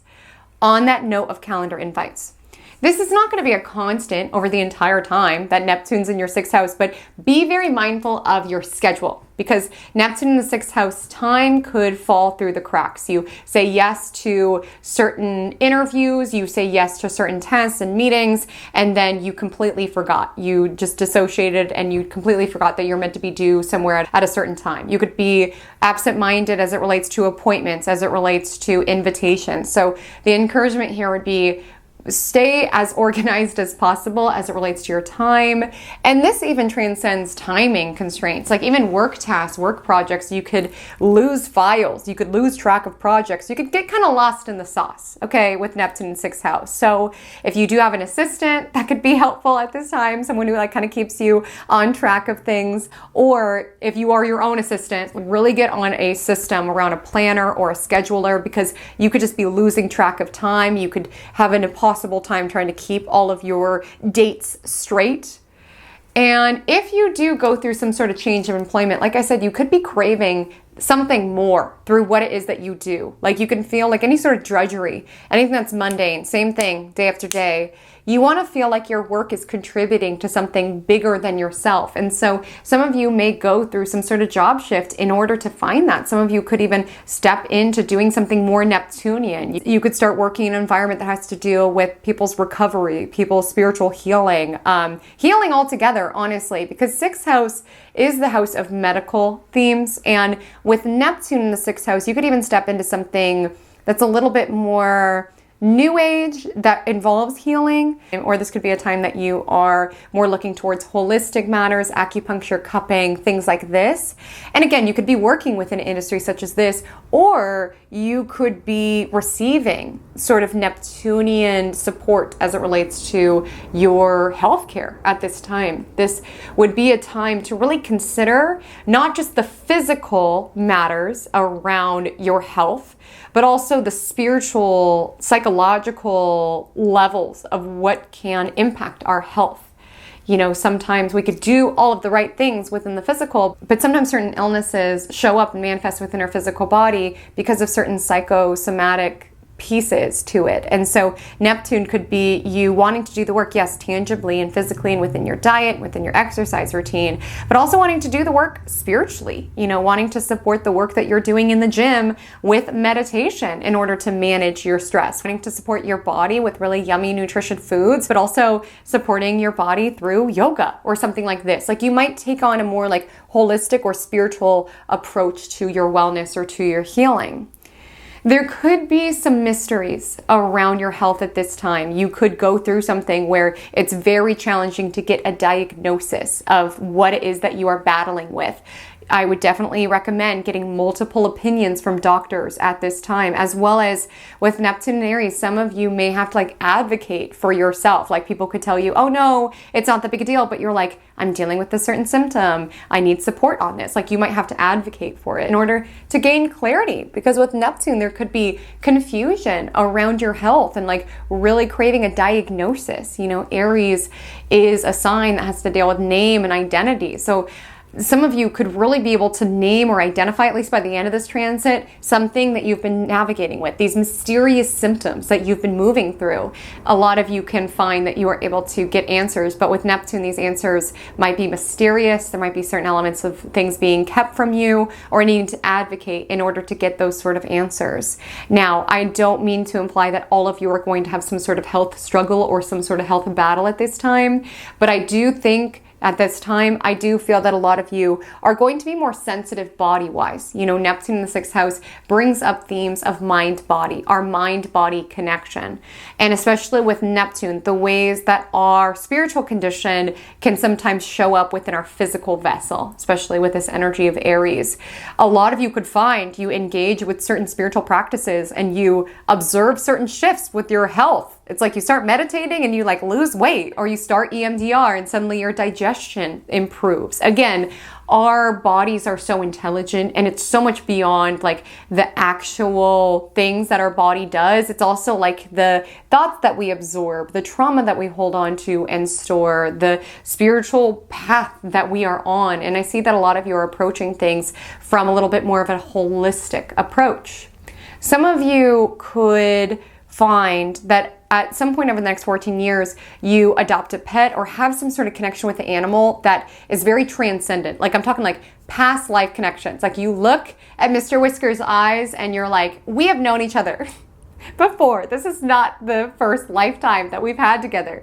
I mean, some of you might find like some sort of spiritual value around being able to caretake for animals or foster animals or something like that could be alive. This reading is for you if Neptune and Aries will transit your seventh house. A lot of you may be Libra risings. A lot of you may not be Libra ascendants. You may just have Aries located within your seventh house.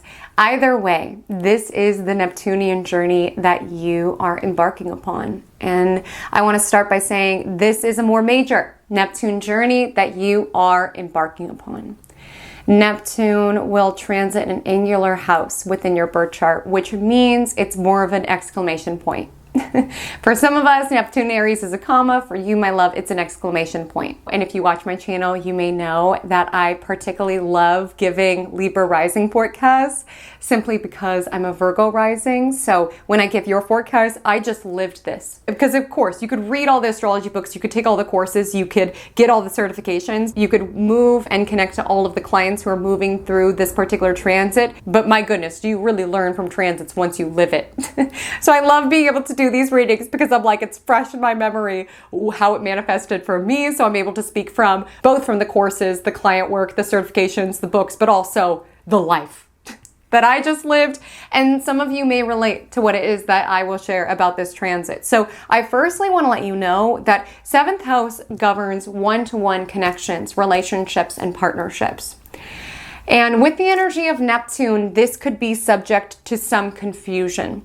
I want to start firstly by saying this could erode and dissolve your boundaries. And it's fascinating because at the beginning portion of this transit, Saturn will also be here. So you are being guided at this time to really have firm boundaries in place, because what happens when you erode your boundaries, you let people get away with something just once, is that becomes the new baseline. That becomes what people expect from you. And then they push a little bit more and you relent, and they push a little bit more and you relent, and then you relent, and then it just keeps going. You have to say when. You have to say stop.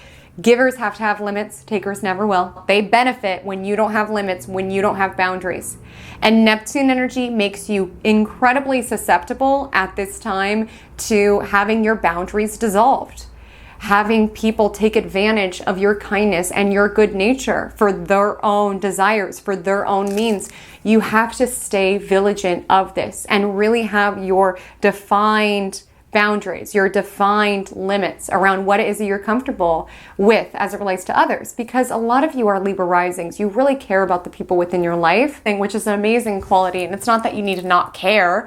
It's just Neptune energy is selfless, compassionate love. And few humans on this planet are truly deserving of our unconditional love. Like, our love needs to have limits. Our love needs to have conditions. Like, if someone disrespects us, if someone belittles us, that is a condition. Again, you can love that person from afar, like Neptune in 7th house really could speak to this like universal selfless love that transcends lifetimes, but your love must have limits. Like, your compassion must have limits in terms of how it is that you will engage with your time and energy within the physical, right? Within 3D. If you will have this person within your world, if you will let them take advantage of your kindness and your compassion. And of course, this could speak to romantic partners, but this could just speak to how it is that you engage with the general public altogether. Like, you could have certain clients who really try it with you, who really like push around, well, could you just lower your rates just this once? Or could you just do this just this once? And it's never just this once, right? And some of you may really have to stand on business during this transit. And that could be challenging because with Neptune in the 7th house, you are really going to be able to see the God, see the divine in other individuals. And when we see the potential in someone, when we see the soul in someone, of course, we're going to say, oh, it's okay, just this once, or okay, because we see that person, we see their intentions, we see their spiritual journeys. So of course, there's going to be an energy where you are perhaps more forgiving and understanding than you reasonably should be. And Neptune can dissolve and confuse. You could lose track of where you start and other people begin. You could take on burdens that are not yours to take on. You could absorb emotions that are not yours to intake. And when it comes to your relationships, some of you could enter into a serious relationship with someone who is very Neptunian at this time. This could be a musician. This could be a photographer. This could be someone who's very spiritual, who lives their life in alignment with their own spirituality. This could also be a con man. This could also be a deceiver. This could also be someone who manipulates you, who future fakes, who is dealing with escapism, who is delusional, who lives on their own planet. Neptune can be the most beautiful soulmate, or it could be somebody who drags you into the pits of hell. Not to be dramatic, but that's what's so nefarious about Neptune, is that you can go into relationships feeling like it's a dream come true just to realize that you are living in a nightmare. And my encouragement for this, if you start dating someone new, it's getting serious, introduce them to other people, have trusted people within your life, and ask genuinely, what's your opinion of this person that I'm with? Because you are viewing this person through rose-colored glasses. You could be looking beyond, yeah, they have this drug problem, or yeah, they're not employed right now, or like, yeah, this and that. You need other people who are not having a Neptune transit to give you their honest opinion at this time. Again, you could be in your Neptunian energy around being resistant, being like, but I love this person and forget the haters and I want to run away with them. I would just really encourage you to remain grounded. Again, it's your life. I'm not saying that you should outsource responsibility to other people, but if someone within your life says, hey, I don't really know about this person that you're dating, take some of that data to heart. At least reflect on it, percolate on it. Because when you're having Neptune transit, those red flags could just look like flags when you're wearing rose-colored glasses, right? So this is a time to be discerning with who it is that you are spending time with, and be very mindful if someone is future faking or wants to advance things very, very quickly. Again, it could feel like a dream. You could meet someone and be like, yeah, we're moving in and we're doing all these things and this, da-da-da-da. And it's like, slow down. Sometimes we want the fairy tale to be true so badly that we dismiss the weird red flags that we notice, or around, oh, that's weird that money went missing from my wallet, or oh, that's weird that this person couldn't account for where they were last Friday. But it's like we want to believe the fairy tale is true so badly that we're willing to dismiss that. So the more that you could do to remain grounded when it comes to your relationships, take it slow, because I don't mean to scare you. Like, Neptune energy could be really beautiful spiritual unions. This could be people who will awaken your soul, make you feel more in touch with universal, compassionate, selfless love. Like, you could really find someone at this time who is just an embodiment of true love, like true spiritual love and the pure essence of that. But really don't force the fairy tale to be a fairy tale if it's not a fairy tale, because Neptune energy could be dreamy, it could be incredible, but sometimes with Neptune energy, it's like there's either no substance there, this person turns out to be a deceiver or a liar, or it's just like the spiritual component of the connection is over. Like with Neptune energy, we got to let things flow and we got to let things ebb. And when something's ebbing from your life, you got to allow that. I want to let you know if you are in a relationship. I'm not saying that there's necessarily going to be a breakup. What I will say is your connection could be challenged. You know, at the beginning of this, we also have Saturn in Aries. That video will be coming to my channel soon. And with Neptune energy, if you feel like something's off at this time, if you feel like your partner is lying to you, that is something to take seriously at this time. I'm not saying that you will experience infidelity at this time. I'm just saying this transit tends to be linked with secretive behavior, which isn't necessarily cheating. It could be like financial infidelity or just like secrets being kept. And you also could be looking outside your connection. You know, you could be idealizing someone outside of your connection. No one person is going to fit 100% of our needs, and you could be, you know, looking for that 20% you don't get from your marriage in other people who exemplify that 20%. Don't leave what you have for that 20%, because then you could go over there and realize, oh, it's just the 20% and I left 80%. Again, I don't want you to stay in a connection where you feel unfulfilled or unhappy. If you leave, do it for you. Don't do it because somebody else seems to be an enticing offer or seems to embody what it is that you are not receiving from this connection. You need to go based on what is best for you and your spiritual journey and your soul, right? With the energy of Neptune, because Neptune is the energy of siren song. You know, the sirens look beautiful, they look alluring, but they can lead to our own destruction if we allow our ship to be pulled in that direction. So be mindful, because you could have some sirens that kind of like lure you and tempt you outside of your marriage. Your partner could have their own sirens or temptations outside of the marriage. It's nothing to fear. I just think it's important to like really show up for the connection. Really try not to allow secrecy to brew within the relationship. You know, some of you may be more subject to limit behavior at this time, making your partner a god. You know, a lot of you may find a sense of godliness or purpose around worshiping at the altar of your person. You know, like I stated, you might be with someone at this time who is an escapist, who is an addict, who is a drinker, who is disconnected from reality, and you might be taking on the burden of keeping this person afloat, keeping this person going. and you really can't do people's push-ups for them. And again, from your focal point, it may feel like a worthy outlet, worshiping at the altar of this person, helping this person, allowing your purpose to be found in this person. But I would argue you have a purpose beyond just fixing this person, saving this person. And I don't want you to lose yourself in the name of pouring into another. Because even with like the energy of Aries being identity, like some of you could feel lost after you exit certain connections, because like I gave that person my all, I poured into that person. Like, who am I without caretaking this person, helping this person, trying to keep this person sober or on track? That can be quite destabilizing, and that's something that I want you to be mindful of during this transit. I also would encourage you to be mindful of falling for people who are unavailable, falling for people who are in a relationship outside of you, falling for people who are a bit distant. You know, Neptune is romantic. Those sirens look beautiful from afar, right? Sometimes we can project every aspect of life where we feel unfulfilled and unsatisfied. We can project it on this crush or this person, feeling like if I only had this person, then I'd be happy, then I'd feel loved, then I'd feel cherished. And one person cannot do all of those things. But you may be more likely to project that if you could only win this person over, if this person would only leave their marriage for you, if you could only get your celebrity crush, what have you, this distant focus of idealization, then all of your problems would be solved. And that's not how life works. And sometimes you even get that person, you realize this is not what I wanted.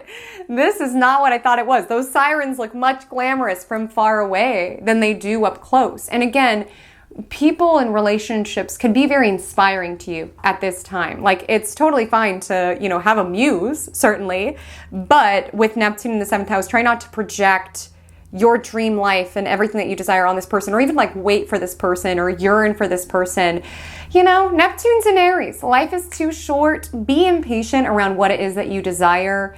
Do not wait for someone to leave their marriage or to start valuing you or stick around to see if this fairy tale will come into fruition. Believe people's actions before their words, okay? With Neptune and Aries, if someone is in another relationship and they're telling you, I'm going to leave this person, we're going to live happily ever after, that is behavior that likely repeats. I'm not casting judgment, but all I'm saying is with the energy of Aries, people tell you who they are, and it's up to you to believe them. Because Neptune energy, you could be believing the words in the fairy tale. This person is stepping outside of their connection to try to be with you. Like, is that really someone that you want to settle down with? Is that someone that you feel like will not replicate that exact same behavior if you get the prize of this person? That's my concern, because the energy of Aries, it brings in these themes of conquering and conquest. So there could even be this energy around, if I could only win this person, if I could steal this person from their partner, then that means that I'm valuable and I'm worthy. And that says nothing of the sort. And you might be trying to fill a void within you via these people, via these connections that cannot fill within you what you can only do for yourself. If Neptune and Aries will transit through the 8th house of your astrological natal chart, this message is for you. You may be a Virgo ascendant, you may just have some Aries degrees within the 8th house, but either way, you are setting off on this journey, setting off on this quest around releasing attachment. Because the territory of the 8th house and the arenas of life that it governs, things such as taxes and death and inheritances, these are not arenas of life that can be controlled. And with Neptune in the 8th house, you really are releasing control. There really is this energy around allowing yourself to let go of any sort of control issues or things that you have had a very rigid grip or attachment to, around things need to show up this way. Now, I know I'm talking to a lot of Virgo risings who most certainly have a plan that they want to execute for things. And it's not that this is a disempowering transit where you're just allowing yourself to be carried by the wind and wherever the wind blows. But it does tend to be a time that you release trying to force things to happen that are not happening. This could be a time that your desires shift, where you're not trying to force things to occur that are not meant to occur. Like, there are ways that we can manipulate our reality, right? Like, if you're really into someone, you could, I guess, cast a love spell on them or manifest a specific person. You could force something into existence. I guess if you effort and you try hard enough, but why would you want to? Why would you want something that is not in alignment with what the universe is orchestrating for you? So there is an energy where maybe there was a certain desire within you, something that you really wanted to click into action and force into action. And then there's this loosening of that grip with Neptune in your 8th house around, I don't really want anything that the universe doesn't want for me, because the universe knows me, my talents, my abilities. It's orchestrating things that are so incredibly aligned that I wouldn't even know to ask for them. So I'm letting go. I'm letting go and letting God. It's kind of Neptune in the 8th house. And this could be very destabilizing. You know, a lot of you are Virgo risings. You like to have a certain plan, but this tends to be a time in which there is almost this trustful energy, this surrender energy around. I tried it my way. I tried to do a love spell to get this person to come to me, or I tried to like force, you know, this marriage to work, or I tried to force this career to work. Like I tried it my way. Universe, show me your way.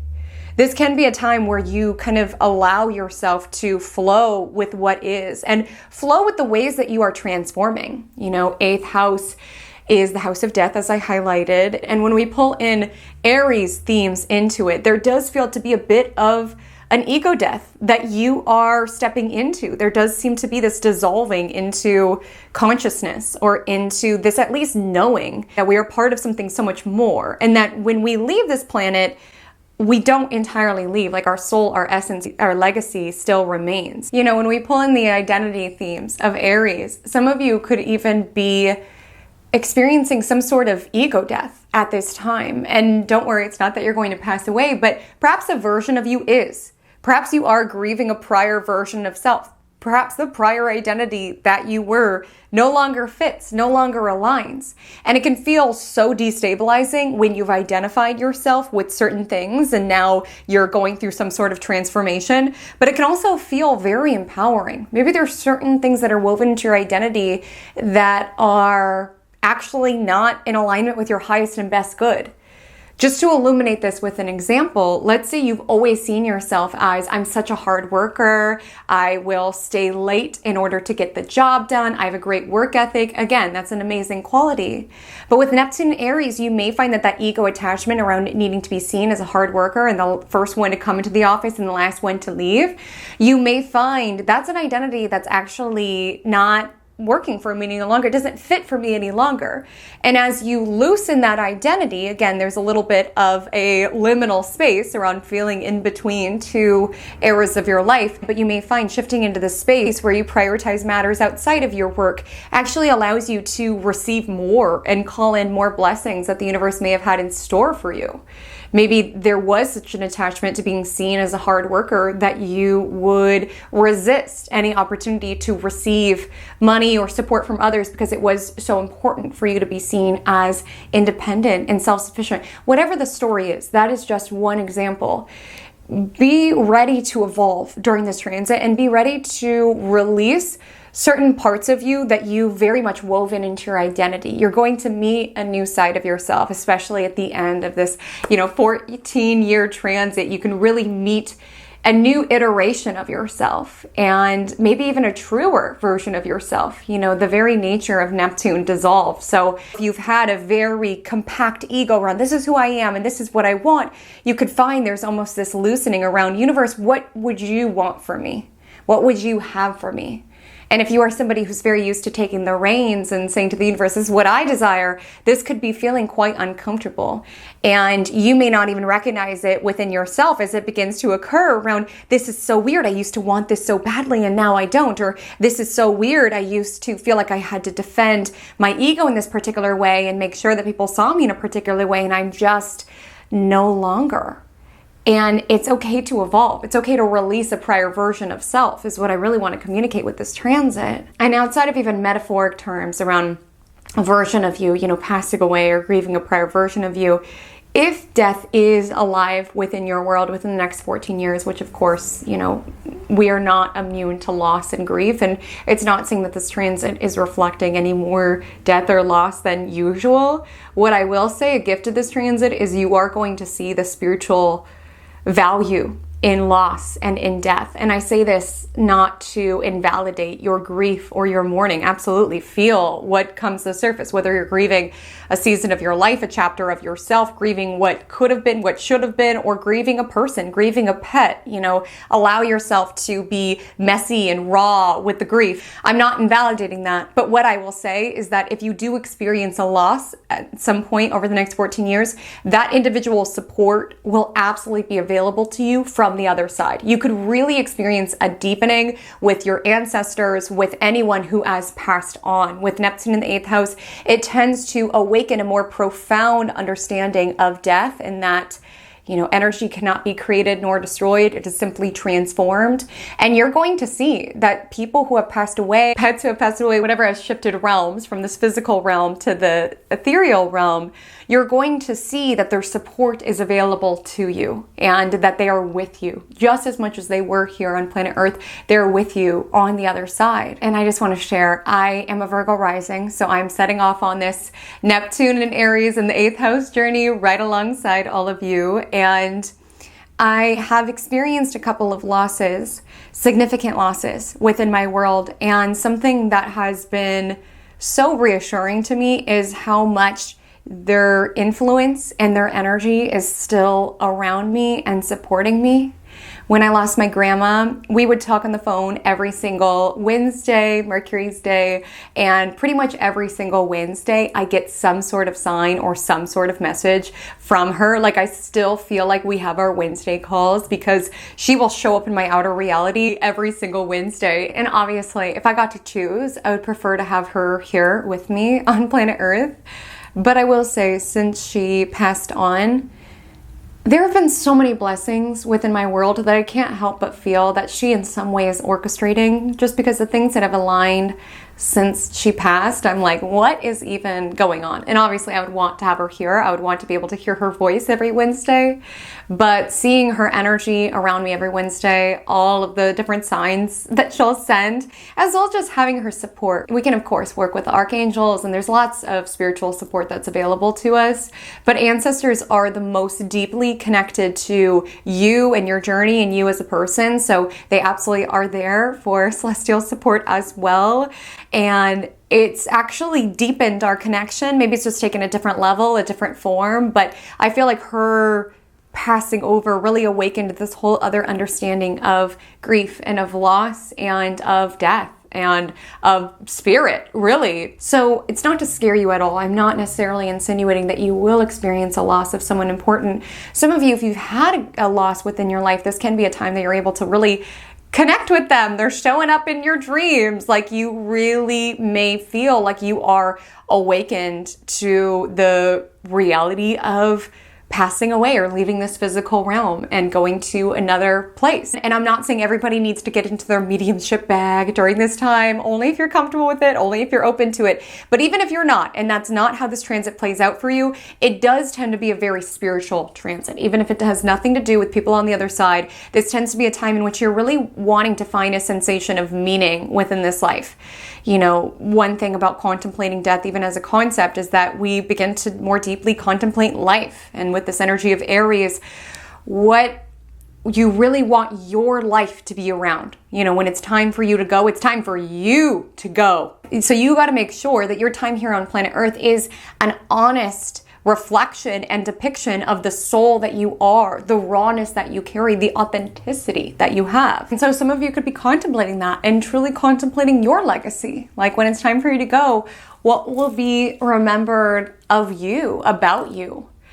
And if you are scared to take a risk, sometimes Neptune energy can make us to view things from this more spiritual perspective around recognizing that it's serious, but it's also not that serious. Like, we came here to have this human experience and we're on a rock hurling through space. Like, what is stopping you from moving towards what it is that you desire? And like I stated, your desires do feel like they're going towards some sort of evolution, but there could be an energy around witnessing how the universe is carrying like a wave in a certain direction and allowing yourself to take action based on this more spiritual energy that could take over at this time.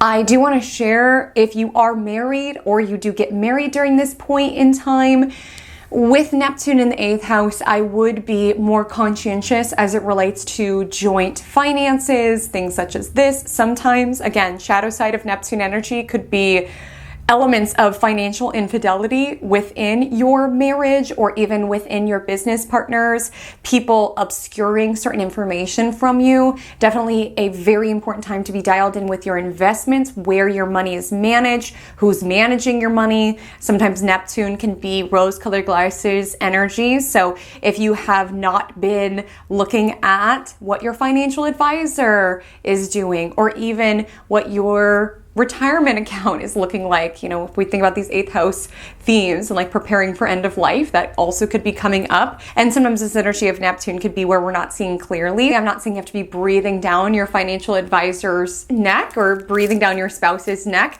auditing every single dollar that they're spending, but it is a time to check in, because sometimes the easiest thing with Neptune is to check out, to trust blindly, and I just don't want you to get scammed during this time. Just being mindful of that. If you do enter into any joint partnership, try not to be too trusting. Neptune energy is very soulful energy. So if you're doing business with someone, if you have a joint collaboration with someone, if you're married with someone, right, there's always going to be that desire to believe the best in them and to enter into the partnership with good intentions. Unfortunately, not everybody has good intentions. So it's just going to be important at this time to get things in writing, to be very intentional and shrewd and strategic as it relates to any sort of joint financial matters. And it also could be nebulous around inheritances, alimony, child support. Neptune energy could be foggy energy. Strive not to be too forgiving, too empathetic, too understanding. Like, this can be a time that you are being taken advantage of in some way in terms of money that is owed to you from others. I would also encourage you around taxes with the energy of Neptune. It could be foggy. Forget to pay taxes during this time. I would try not to fudge the numbers around your taxes or something like this going into this period. And overall, you can just expect with the energy of Neptune in the 8th house, you can receive money from unexpected sources. Like with the energy of Neptune 8th house, like the more that you loosen your grip on a certain identity or certain desire, you could find that random things just flow to you and show up. Certainly, Neptune does have a dissolving influence. So, you and your partner could go through fluctuations as it relates to income. You could lose certain assets, but you also could find that there are certain amazing manifestations that just like flow into your reality. Either way, there is a decreased influence on the physical world. You're really more interested at this time in the transcendent world, in the ethereal world. And 8th house is also intimacy. So if you have had certain ego identifications that blocks you from deeper intimacy with your partner, this could be a time to really dissolve, to really allow your partner to see the inner crevices of your soul, really letting go of any sort of need to control the narrative around what sides of you are safe to be seen by another. And of course, 8th house can get physical. And so with Neptune in 8th house, you could have some really transcendent physical experiences with your partner. You know what I mean? Honoring and understanding the spiritual dynamics that are alive within our intimacy. Some of you may not be as interested in that, with Neptune and Aries in the 8th house. Perhaps you are wanting to devote your energy to a higher calling and not as interested in carnal desires. If Neptune will transit your 9th house of your astrological natal chart, this message is for you.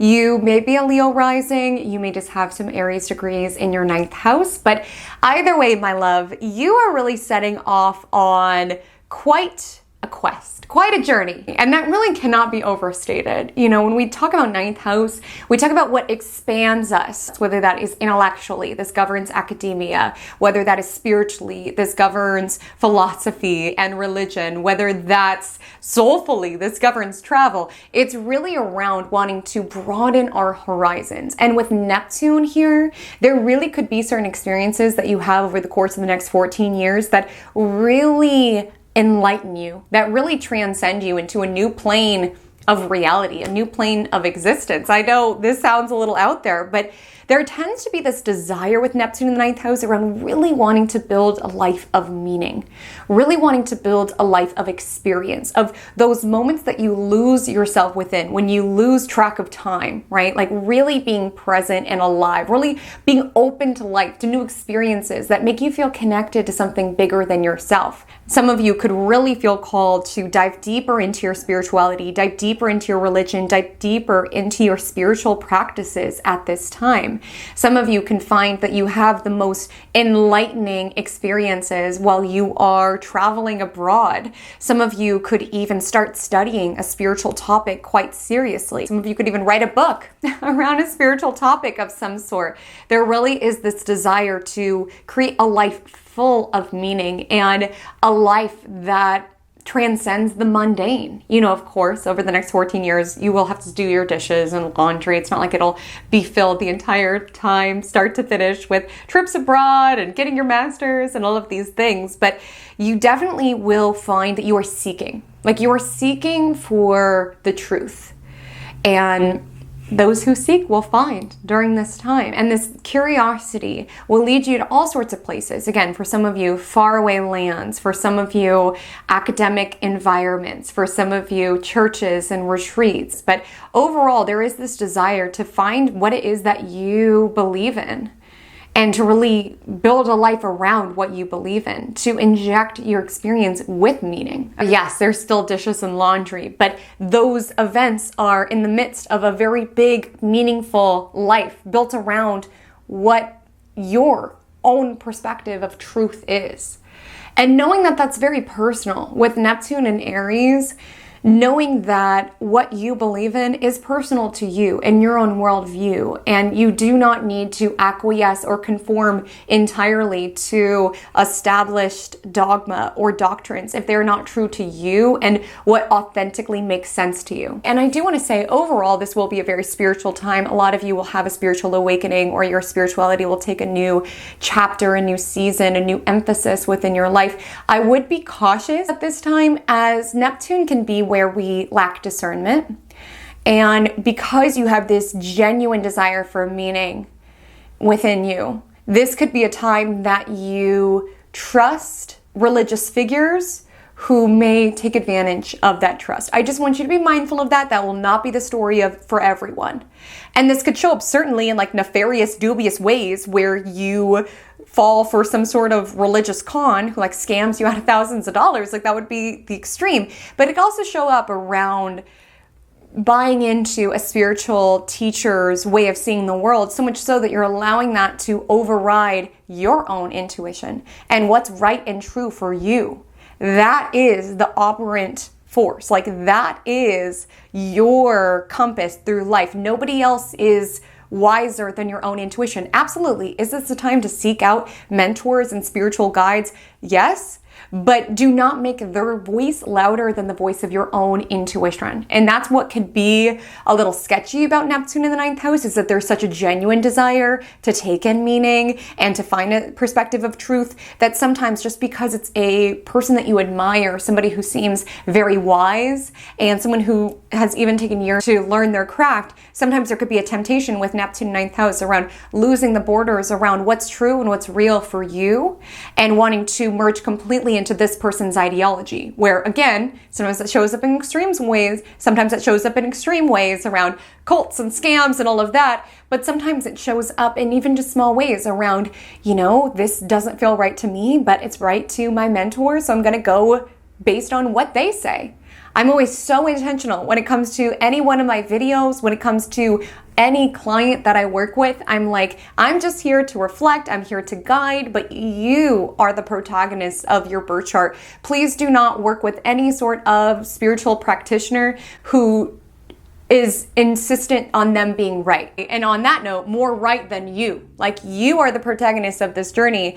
Yes, there's people that you can learn from and wisdom that you could soak in, but not at the expense of going against what you feel. So trust your intuition. If you try a new church and you're like, something feels off, if you get a certain reading and they're trying to tell you that you have some sort of like horrible dark energy and you need to pay this person thousands of dollars for them to do a spell or a cleanse on you to get that off, tune in, get quiet, drop in. How does that feel? Like, how does that feel within your body? This is an important time to have discernment, but the very nature of Neptune makes it challenging to find.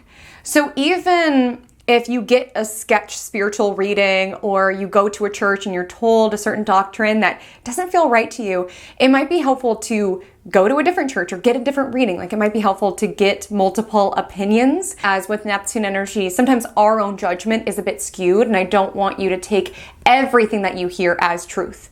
You will know it's true because it will feel true to you. Pay attention to your physical body. I'm even feeling with Neptune and Aries. When something hits, like when a reading hits, you feel it, right? You feel it. When a sermon hits, like you feel it. So it's going to be important to allow what you feel to be true to be louder than what other people are telling you is true. And that can also show up in terms of your relationship with God. You know, everybody has a different relationship with God, and the universe, whatever it is that you want to consider, you just could be contemplating, what do I believe in? Do I believe in God? Am I agnostic? Am I Buddhist? Like, Neptune is that seeking energy, and your relationship with the universe and with your own overall worldview is your own. And so that's where that Aries energy comes in, around be proactive, around building a spirituality that feels true to you. I would also say ninth house is academia. Neptune is not the most standardized. So some of you could be setting off on some sort of spiritual learning. Some of you could get a PhD, get a master's, even go abroad for spiritual or religious study with the energy of Neptune here. I would just say, as you jet set, as you travel, make sure to stay grounded. You know, I wouldn't necessarily indulge in too many substances that are mind altering when you are abroad, because sometimes with Neptune in ninth house, yes, this travel experiences that we have are illuminating and eye-opening and soul nourishing, certainly, but you could also experience elements of confusion, missing items, missing flights, right? The energy of Neptune could be a little murky. It's so transcendent that sometimes we're not so physically dialed into this plane, which you kind of have to be when it comes to traveling. You got to handle the bookings and the getting from place to place, which Neptune is not the most supportive of. There also could be a potential of getting scammed within a foreign land or working with an institution that is abroad in some way. So just important to be mindful of that over the next 14 years. If Neptune and Aries will transit through the 10th house of your astrological natal chart, this message is for you. You may potentially be a Cancer ascendant. You potentially may just have some Aries degrees within your 10th house. But either way, this very transcendent, spiritual, ethereal is impacting the sector of your chart governing career, public persona, and reputation. And there's a couple different ways that this can show up. The first being, this could be a transit that you are less interested in worldly success and worldly prestige. If going into this transit, you were someone who's very ambitious and you wanted to 10x your numbers and always get to the next level and the next promotion, Neptune transiting here may bring this energy of like, what's the point? And it doesn't even necessarily need to be that existential. Sometimes it is. Sometimes it's like, what is the legacy that I'm leaving from a spiritual level? What is my company really doing? What am I really doing as a leader for humanity? Like, certainly you could be viewing things from a bigger level. But sometimes if you have been hustling and chasing with Neptune in the 10th house, it's just like, what for? And you may find that you are surrendering certain career ambitions that you may have worked very hard to attain. You know, it's not uncommon during this transit to take a pay cut or to take a lower position or to decide, if you're a business owner, that you would rather have more free time rather than more money. And it's just because the grip of moritis loosens during this time. And what I mean by moritis is if you've been in this chase around more and hustle and next, like with the energy of Neptune, you could just find that there is this sensation of either contentment moving through or really wanting to devote your time to something that means something. And if you're in a career path that does not feel meaningful, you may find that you're less ambitious or you're less inclined to want to continue on with that career path.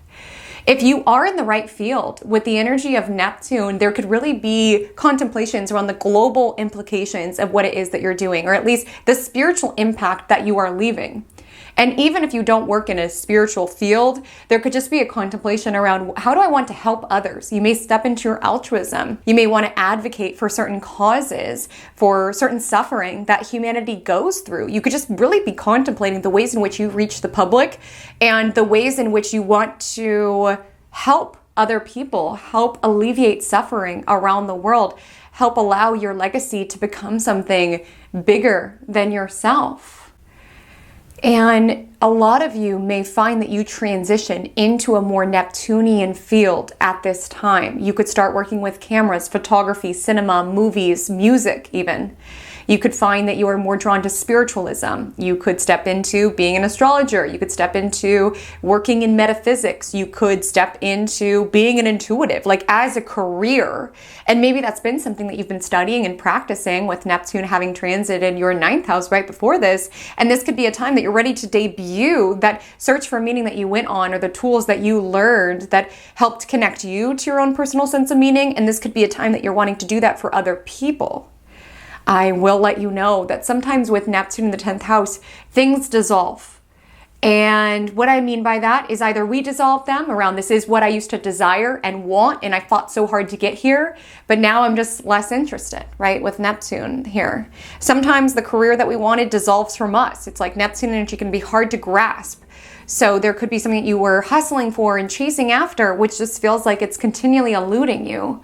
And with the energy of Neptune, you know, Neptune governs the oceans, so there's ebbs and flows. Do know that at this time you could have some ebbs and flows within your career in some way, within your reputation within some way. It's going to be important to trust the process at this time.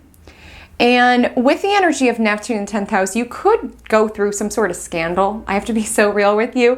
With Neptune and Aries in the 10th house, you could find that your authority figures are more inclined to fight with you around things that you didn't even do. You could feel like people are projecting things onto you at work. You could feel like your reputation is going through a little bit of scrutiny, because Neptune is kind of main character in a sense, because it tends to kind of inject our aura with this level of mystique.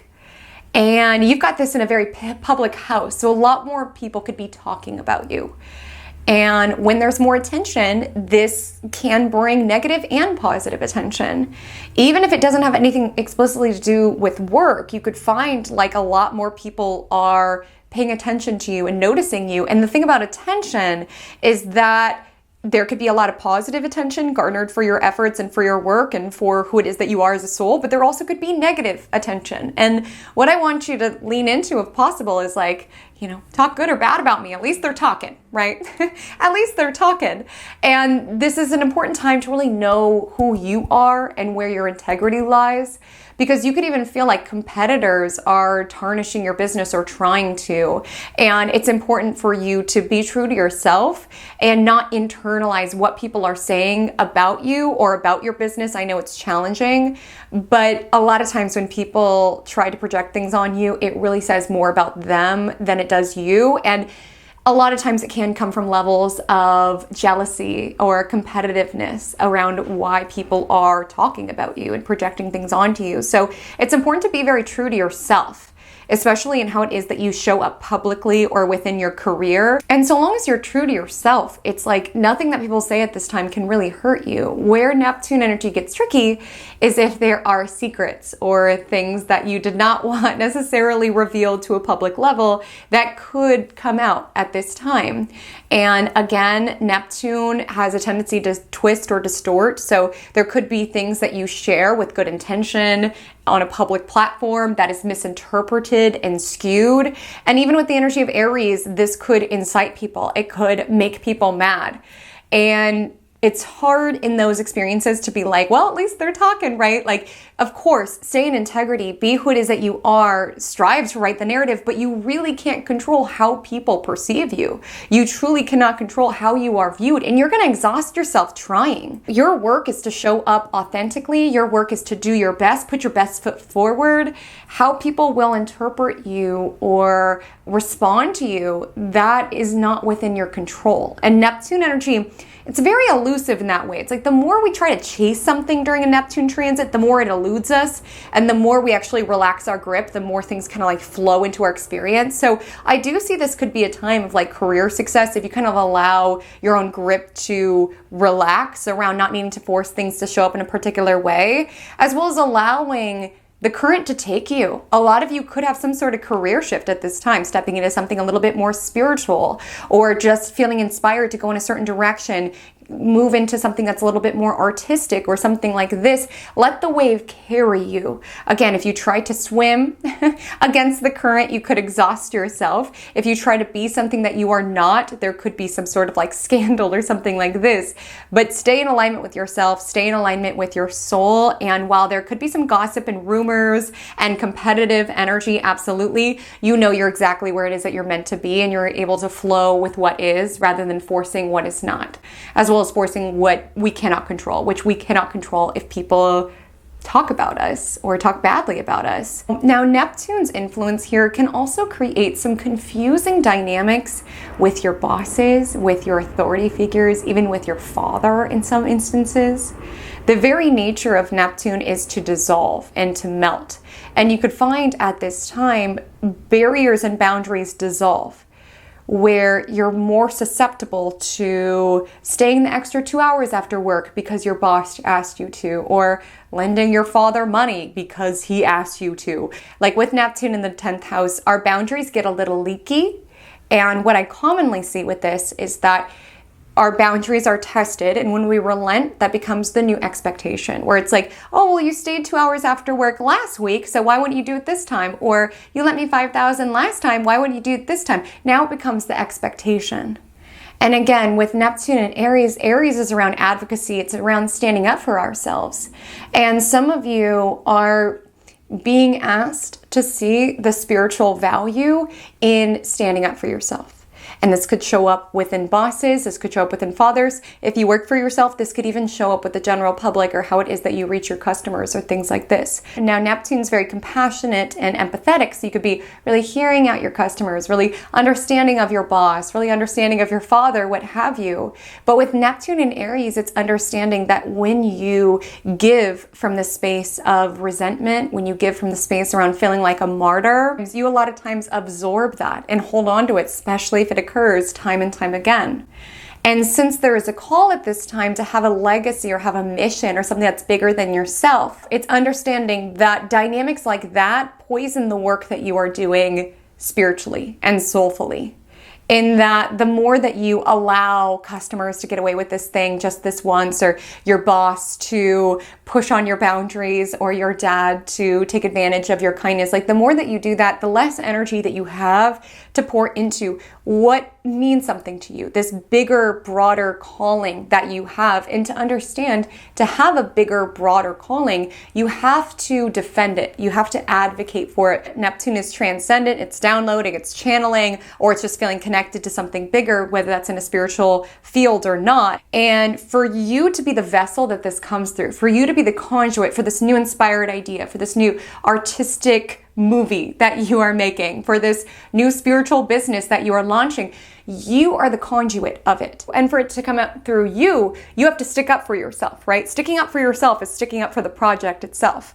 Because if you allow all of this resentment to kind of bubble within, that could impact the amount of energy that you have to give to this bigger mission. And so it's knowing, I know these energies feel quite opposite, Neptune being very compassionate, very selfless, and Aries being very much around self and advocating for self. But it's recognizing that as you stand up for self, you are standing up for something that's so much bigger than yourself. You know, saying no to this customer that wants you to lower your prices by 75% is opening up your energy where you're able to serve thousands of people, right? With this one project that you devote your time to. Like, just because something is spiritual doesn't mean we have to be love and light and have leaky boundaries. In fact, when it comes to these territories, you've got to be protective of your energy, you've got to be protective of your time, you've got to be protective of your heart, and you've got to be protective of your calling. Now, I do want to share that some of you will feel a little lost during this transit, and that is to be expected. You could find, gosh, what I used to want to do no longer resonates, but what's coming next? Allow yourself to be carried. Things will make sense in time.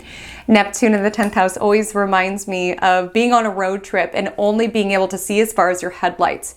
Like, you could have amazing career opportunities come in that show up randomly, like right in front of you, like they just flow into your existence.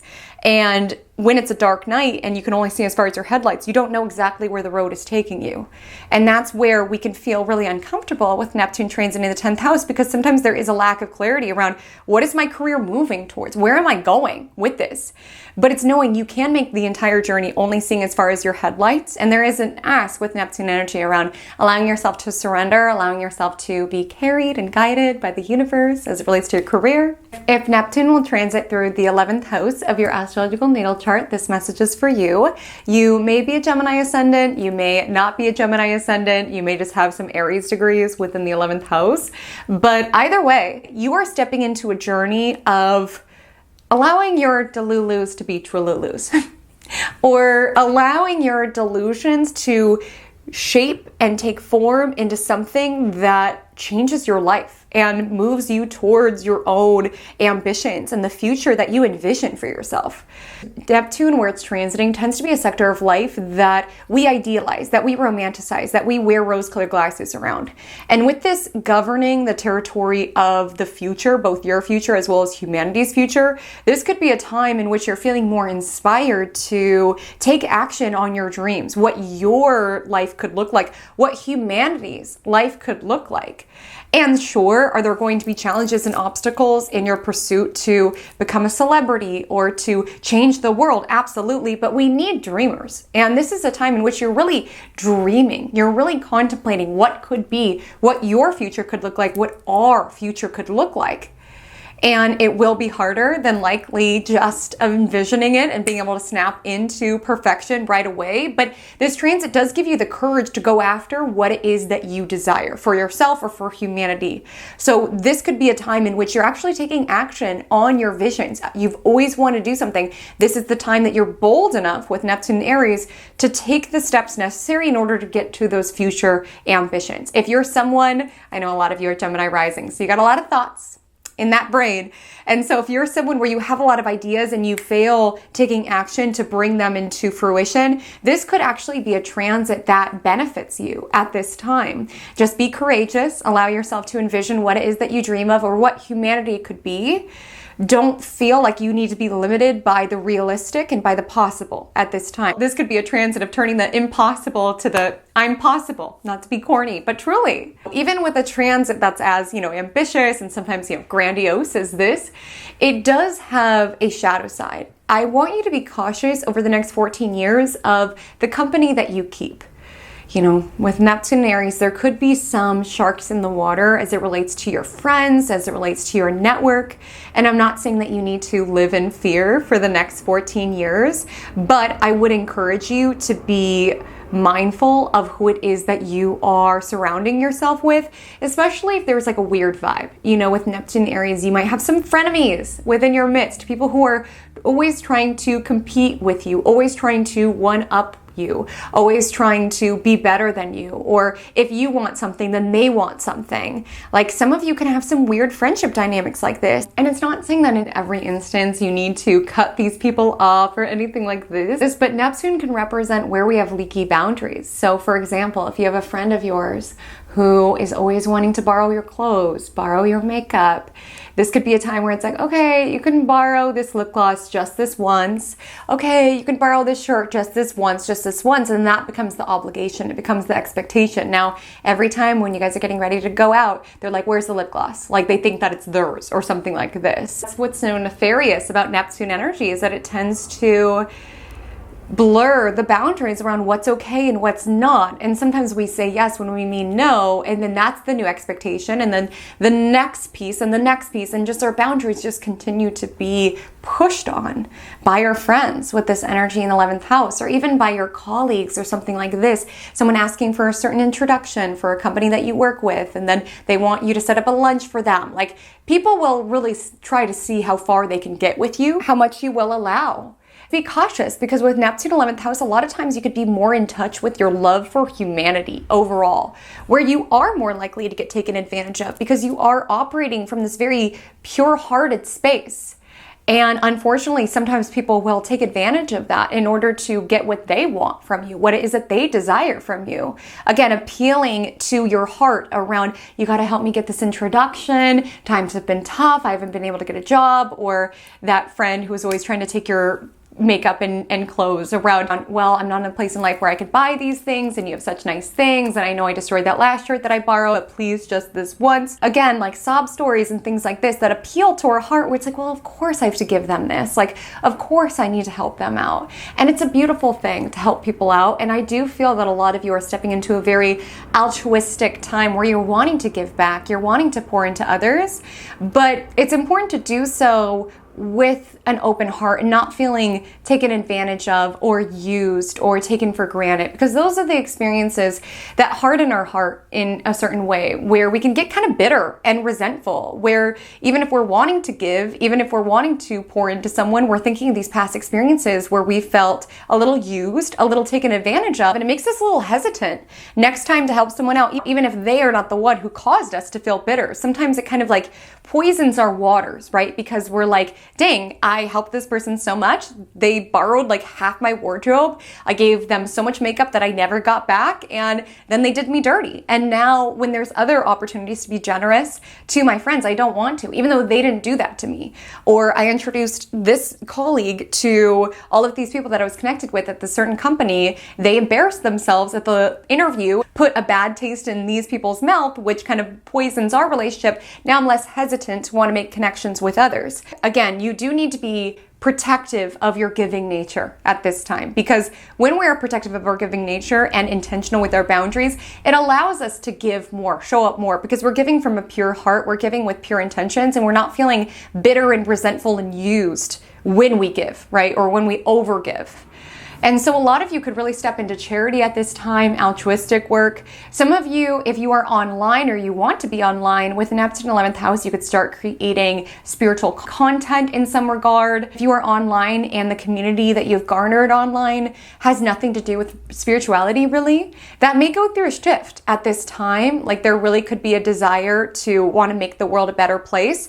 And whether it's like strictly through spirituality or just through some sort of compassionate, soul-centered mission, that could be something that you're weaving into how it is that you relate to your audience in some way. And your visions for your future can go through some sort of shift as well. You know, whether it's allowing yourself, giving yourself permission to follow your desires for what you want for your future, or you could find you're really contemplating your broader impact on this world. Like, who do I want to help? What's the impact I want to have on other humans and really on the future that we are moving towards? Certainly you could be a little idealistic, right? Around, I'm going to be a celebrity and I'm going to change the world. But we need people who are a little delulu. We need dreamers. We need people who are willing to be idealistic, because that's how it is that we birth new realities, we birth new timelines, we birth new possibilities. This is not a time to allow yourself to be complacent or satisfied with the way that things are. Dream of how they could be. And I would argue that you're going to dream of how they could be and do the things in order to make it how you envision it. And I would argue with Neptune in Aries, I would argue you are dreaming of how things could be and doing what's necessary in order to bring about what could be. If Neptune in Aries will transit through your 12th house of your astrological natal chart, this message is for you. You may potentially be a Taurus rising. You potentially may just have some Aries degrees within your 12th house. Either way, this is a time in losing yourself into something bigger than yourself and losing anything within your life that is not connected to your higher self. So let's get into this, because this is a very spiritual journey that you are stepping into. You know, 12th house very much echoes Neptune theme, that it is very much where it is that we loosen the boundaries around this is who I am and this is what I'm about and this is what I own, into something that's much bigger, more ethereal, more otherworldly than ourselves. The 12th house is referred to as the house of self-undoing, which of course there's negative implications here and we'll get into those. But when we think of the positive aspects of 12th house, it's like undoing ourselves in order to feel connected to something bigger, understanding that we're a part of consciousness and really wanting to tap in and understand how it is that we're all connected from a spiritual level, how it is that we are all mirrors for one another, how there's so much energetic and emotional undercurrents alive that we could pick up, almost like tuning into a radio station, if we really refine these gifts and abilities.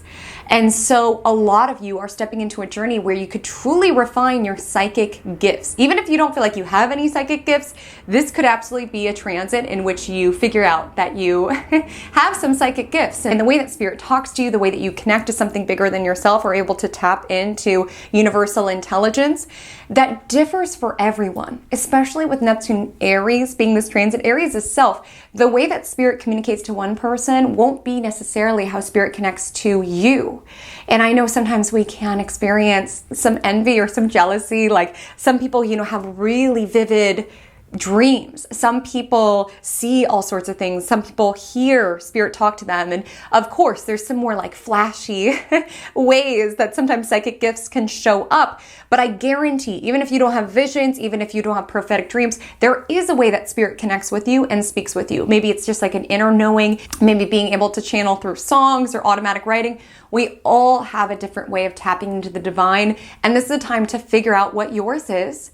And certainly there are certain gifts, but we have to fine tune. We have to practice. We have to work the muscle around honing in. Truly, psychic gifts are a muscle to tune in. You could be gifted with intuition, but if you don't practice, if you don't sit down in meditation, if you don't refine it and intentionally tune in, those gifts will never be able to be refined. So create this desire to want to connect, to want to pull from universal source intelligence, to want to really refine your intuition and your psychic abilities and your gifts. This could be a time that you really start to refine and tune in to your psychic gifts and really wanting to refine it. And I'm not saying everybody needs to go out there and be a psychic professionally, but even tuning into what discernment feels like to you, what a yes feels like to you, what a no feels like to you. Like intuition is so powerful. Learning the muscle from within, it helps us tune into our own inner compass that can guide us through life.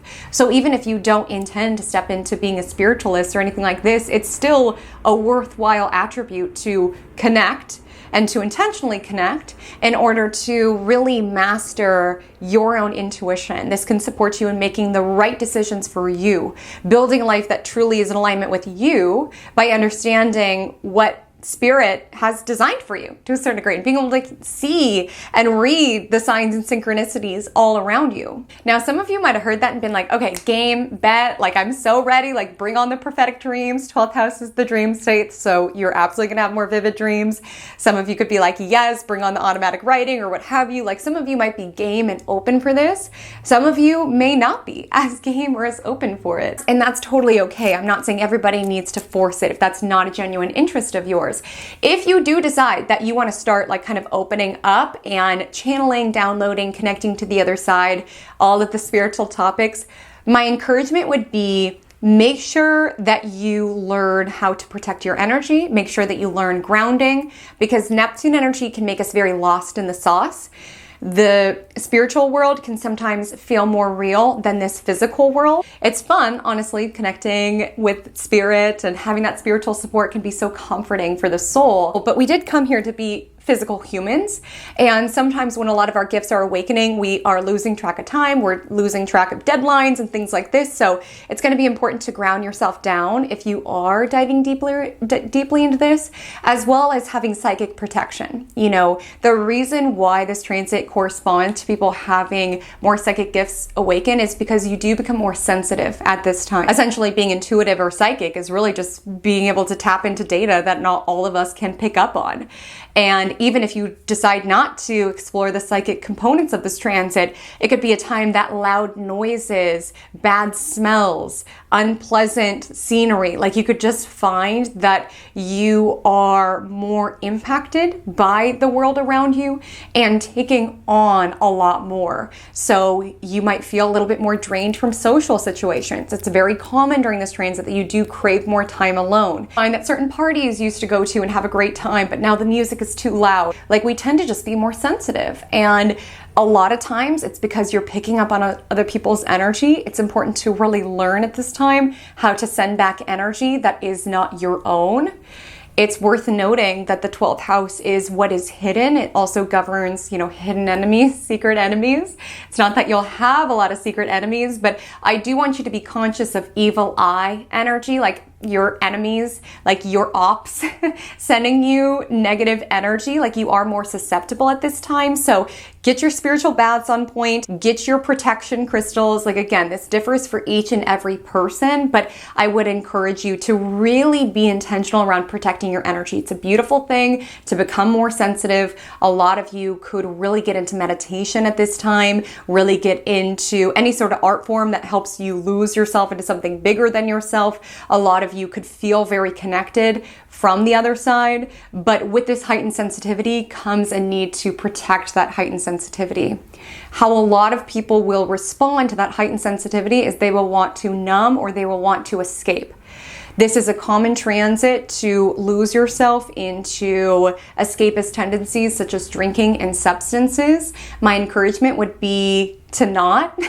Neptune energy in a house as transcendence, 12th house, is a trip in itself. It's not very grounding in itself. You really want to strive to stay in planet Earth with a clear perspective, but it tends to ramp up escapist energy, whether we're trying to numb all of the emotions and the sensitivity that comes up at this time, or we're just wanting to feel that sensation of oneness that this transit typically prompts, and going about that via drugs and alcohol, like craving that euphoria that really only feeling connected to spirit and source can bring, and going about it in cheap ways or ways that aren't actually getting us to that sensation of oneness. It can feel like that, right? If we're in a euphoric high of some sort, but that's not really source energy, which really with Neptune energy, we want to feel connected to something bigger. We want something that helps us transcend our reality.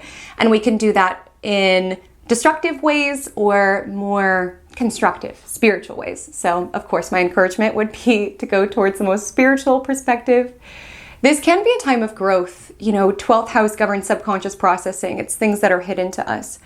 And memories that you have put into the crevices of your mind could surface at this time. You know, Neptune does govern cameras, so you can even have certain visions pop in of things that you had suppressed or like kind of put beneath the surface. Things could come up. You know, this is the final house within the astrological wheel.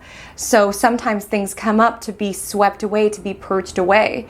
You could also find with all of this spiritual transcendent energy, you are allowing things to ebb from your life. You're allowing the space for endings. You're allowing the waves crashing on the shore to wash away anything that's not meant to be. And you're finding the spiritual value in letting things end or letting yourself release or even forgive. I'm seeing for some of you anger that you could have been holding on to with this energy of Aries. I'm seeing some of you can really view something from a spiritual perspective and recognize that the hurt that you were holding on to is only hurting yourself deeper. And to choose forgiveness for yourself more so than the other person. If you watch my weekly horoscope series, Magic Monday, you know that I share about my journey and just how this astrology is showing up for me and what have you. And if you watch that, you may know that last year I started to go to therapy. Again, we all have different pathways towards, healing. We all have different pathways towards spirituality. The energy of Aries emboldens that. So I'm not implying that you necessarily need to go to therapy. It's been helpful in my case. But there was something that my therapist shared with me that I want to repeat here, just in case this may be helpful for any of you. But essentially, I was sharing about something that had happened to me that I was still holding on to a lot of hurt. She asked me to unravel my thoughts around it. It was a lot me-centered energy around how could I have let this happen? I should have been smarter. I should have done this. I should have done that. And she was like, what you are describing, someone taking advantage of you, trampling on your boundaries, like what you are explicitly describing, the emotion that would be part of that would be anger. Being angry that your boundaries have been crossed, being angry that someone hurt you, being angry that someone manipulated you. And yet you're making it very much a you thing. How could you let this happen? How could you be so dumb, or what have you? And we do that oftentimes with things that have transpired to us. We make it a us thing. And I want to highlight that with the Aries energy here around how could I have done that? How could I have let that happen? And what she had shared within our call is that almost like re-traumatizes me in a sense, because it's like beating myself up for allowing this to occur when some things are just people being not great or people being so hurt in their own journey that they inflict pain and hurt on others. Like, of course, in some instances, it could be helpful for us to take the lessons from it, but don't make things a you thing. Like if you're beating yourself up and holding on to that hurt and just cycling through, I'm so dumb, how could I have let this happen? How could I have let this happen? There's a need at this time with Neptune going through his territory to allow yourself to recognize, it happened. I don't need to beat myself up around it. It's just something that occurred, like almost reaching the state of acceptance around it with Neptune in the 12th house from a spiritual level around, it is not my fault that this occurred. I understand the spiritual value of maybe what this taught me. I understand that sometimes just bad things happen, and that also is something that unifies us all together with other souls and other individuals. I'm going to allow myself to let this go. Because sometimes we hold on very tightly to the people who have wronged us, or the situations that have wronged us, or how we feel like we've wronged ourselves by not doing the right thing or saying the right thing or what have you, and beating ourselves up over and over again, staying associated with that hurt, staying identified with that hurt. And you may find over the next 14 years, you're able to forgive something where before it felt very, very spiky. And you do not need to rush that process. Like allow yourself to cycle through any suppressed anger that needs to flow out of your body. Anger is actually a positive sign, is what my therapist said, because it indicates that we're acknowledging this was wrong, this should not have happened to me, and this is me being protective of my boundaries, right? This is me being protective of that. It actually is a step up on the emotional vibrational scale than other emotions such as hopelessness or despair. It does kind of help us reach up. Not that we need to artificially force anger, but I would say if you do have anger that's been suppressed, or you demonize your anger, you feel like it's wrong, there even could be an energy at this time around seeing the spiritual value of your sacred rage, like being mad about the right things, being mad about causes that impact many other people, maybe even stepping into being a spiritual warrior of some regard, like being mad but allowing that to fuel you in some regard. So my loves, this is a journey that we are setting off on until 2039, and this journey may take some twists and turns. One thing about Neptune is that it tends to be a very confusing influence. It tends to be a bit like a kaleidoscope. We get very used to one particular perspective, and then everything shifts, and now we're looking at something different. And the encouragement, regardless of where Neptune is transiting within your chart, is really allow the cosmic currents to carry you, continue to connect to where it is that you find that sense of transcendence, that sense of something bigger than yourself, and allow it to flow. Let it flow, let it go. So if this is your first time to my cosmic corner of the internet, my name is Haley Comet. So lovely to spend some time with you. I want to highlight that I have all sorts of content on the channel. I do all signs forecasts for major eclipses, major planetary ingresses. I also do a weekly horoscope series called Magic Monday, where I share the weekly astrology and how it may surface for you and how it is that you can co-create with the cosmos. If you want to connect off YouTube, my Instagram handle is @HaleyCometAstrology. My TikTok is the same. I would so love to connect with you over there. And until we meet again, drink lots of water and stay cosmic.